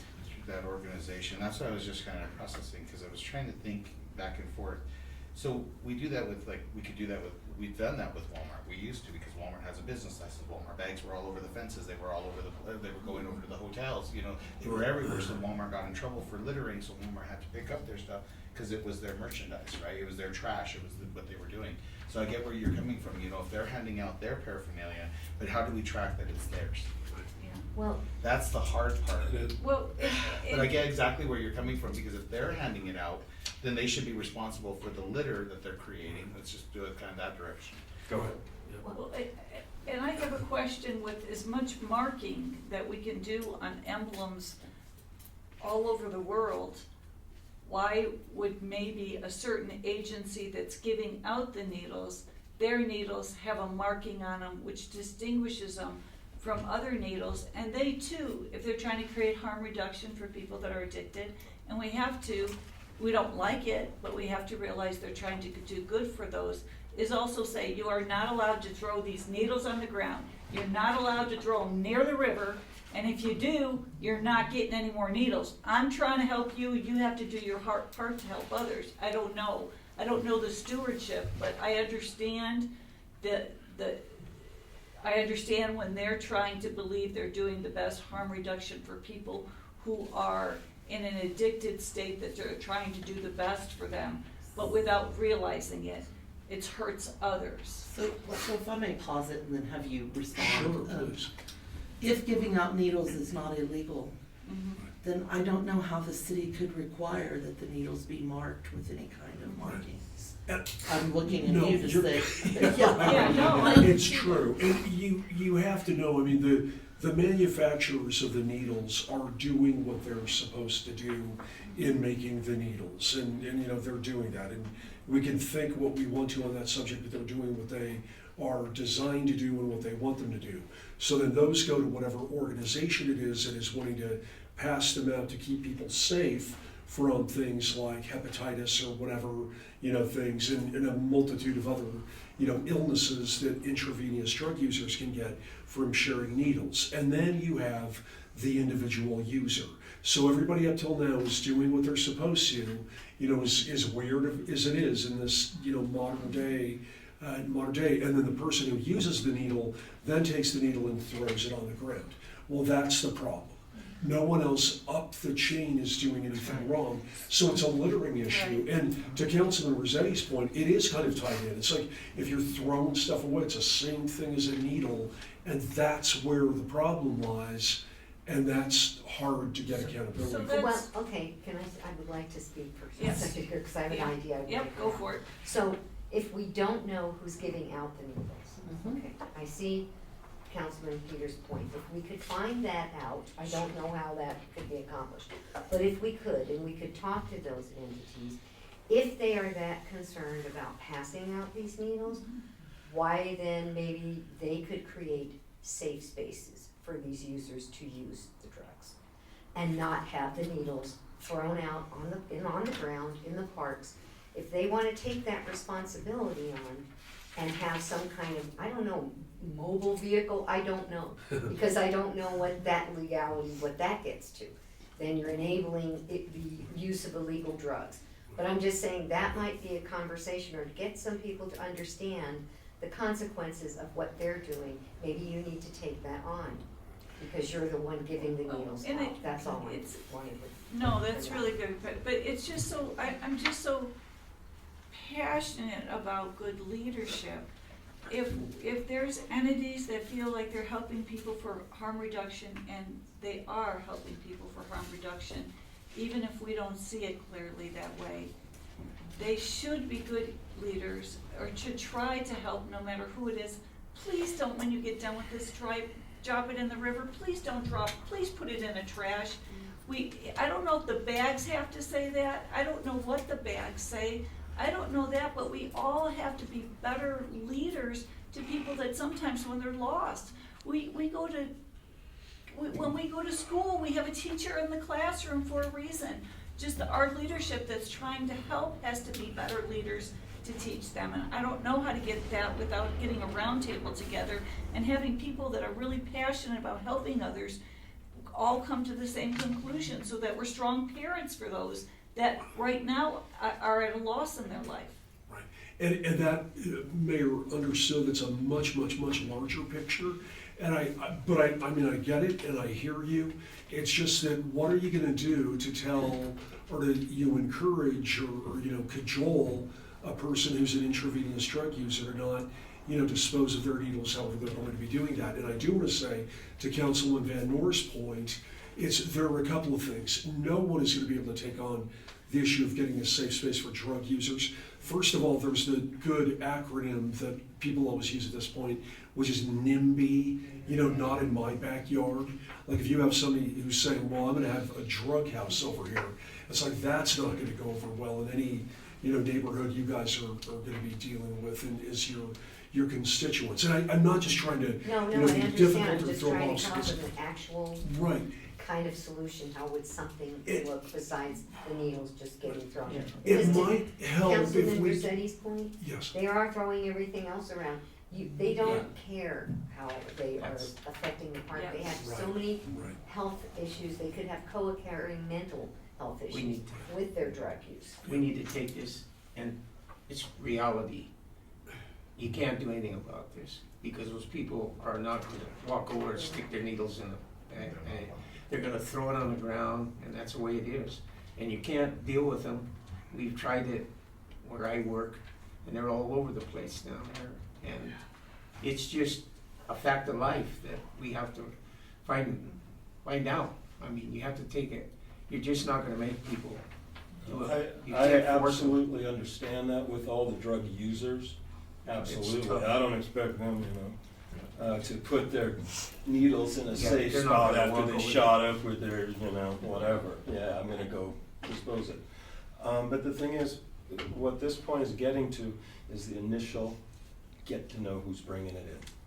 After at least, though, my whole idea initially was comprehensive. Les told me, like, hey, think of it like McDonald's. You buy a hamburger and then you throw the wrapper out. You can't get arrested for that. It's, So, and I get that. So we've scaled it back and just to, let's see if, wouldn't a legitimate organization that's being responsible for their products care about what's going on in the community? They all say we care about Trinidad. Well, here it is. And let the city people and all the volunteers pick it up. Frank, I've only been here for what, a month? I'm not stopping yet, okay? That's what I said. So that's what this is about, it's just a registration. We can't stop the needles right now, but at least, I'm just gonna relate it to contractors. You're gonna get 4 good contractors in, and they're gonna start policing their own stuff. So when the fly-by-night guys come, we're pointing it out, going, hey, it's these people here. But right now, we have no idea who's bringing these things in.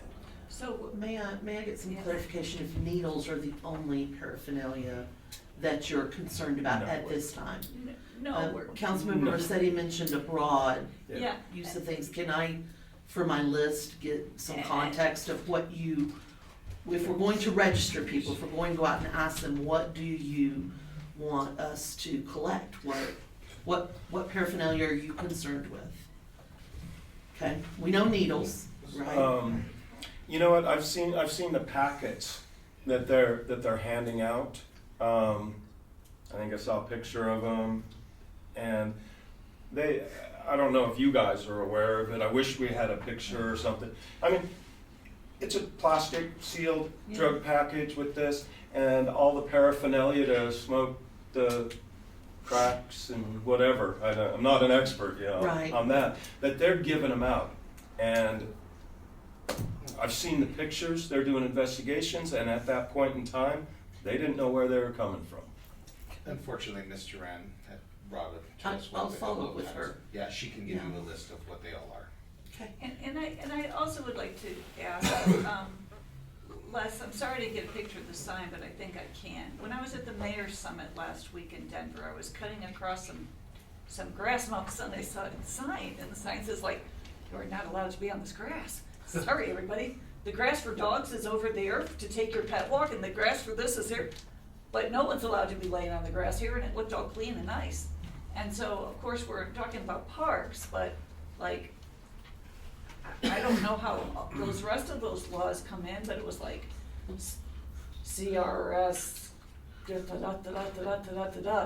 to, I mean, I don't know, but our river, and I suppose that's one of the amenities of the city of Trinidad, and Tim is a passionate person, if everybody hasn't known, for 20 years monthly, takes groups of people down to the river and has cleaned up more mess than any of us have ever seen in our lifetime.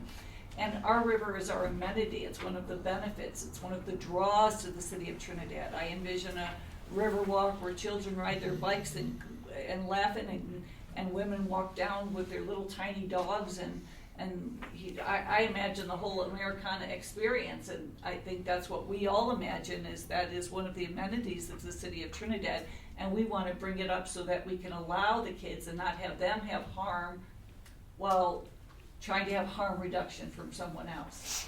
So is that a good way to put it? Absolutely.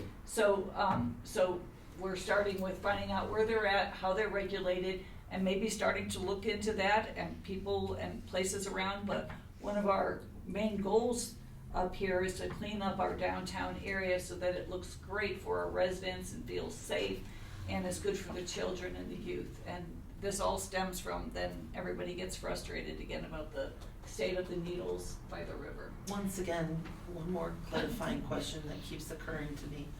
Is your intent with this discussion and whatever comes out of it to attempt to make someone else responsible for keeping those spaces clean? Well, I guess for me personally, I would like to see such great stewardship either by laws or ordinances, working with all the entities, including the police department, and being great stewards to our children and great stewards to the unhoused or those that are really addicted, to tell them that's not the place to do it. But, so what I'm hearing you, that wasn't really an answer. Thank you, Mayor. Is your intent to make someone other than the city responsible for the public space? No. Okay. I think that would be impossible. Okay, thank you for recognizing that. That would be Okay, impossible. good. No. Thank you for recognizing that. What you're hoping to create is a sense of stewardship. Yes. For the public space. For the public. They Thank need you. to do it. Okay. So where are we at with, because I have not pulled that one up, and I'll be honest, as much as you know, I love to read the municipal code, you know, that's my favorite thing to do. Our littering ordinance, do we have one? We have a littering ordinance, And yes. could we possibly maybe get that, a look at Sure. it, and then Thank what you. the fineage is for it? Mm-hmm. Maybe that's something we can look at, Thank maybe you, enforce them. Councilman. Yeah. Maybe amend. Okay. I mean, Look at it, review it, see if. I think it's fine the way it is. I mean, you may disagree, but it certainly prohibits throwing something like a needle on the We ground. might just need Yeah. a little more The- enforcement. or something. Right, the problem is I don't think law enforcement officers are witnessing many people throwing needles on the ground, right? I mean, so that's not really the answer. Also to his, you know, like, if we catch them throwing their tents in the river, Sure. we catch them throwing Yeah. that stuff. But also to that point is what I've noticed, you know, like you've noticed, you know, keep off the grass. I wouldn't go that far because it's like keeping our kids out of the Right, park. that's what I said. But yeah, I was like, sometimes we go a little Yeah. too far and it takes Yeah. everyone out. But, but I get your point. Yeah. But I don't know, down the river walk, is there littering signs? Do not litter, fine up to, you know. No, we need some signs. So sometimes those are deterrents. I know the state has them on the highway, but I don't know if that deters anybody. But if you do get caught, it does hit you pretty hard. Well, I know that we informed them before, at times there's a river cleanup, but I did get sent to me, and I had brought this forward, to talk about.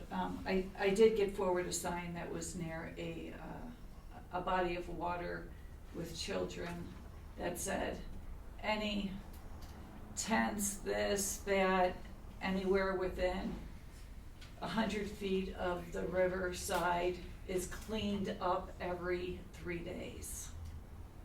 And the people that sent me that note said it really helped in their area dramatically that the signs were up. Although we do advise them, they know when everybody's coming to river, is for them to know that every 3 days this is cleaned up.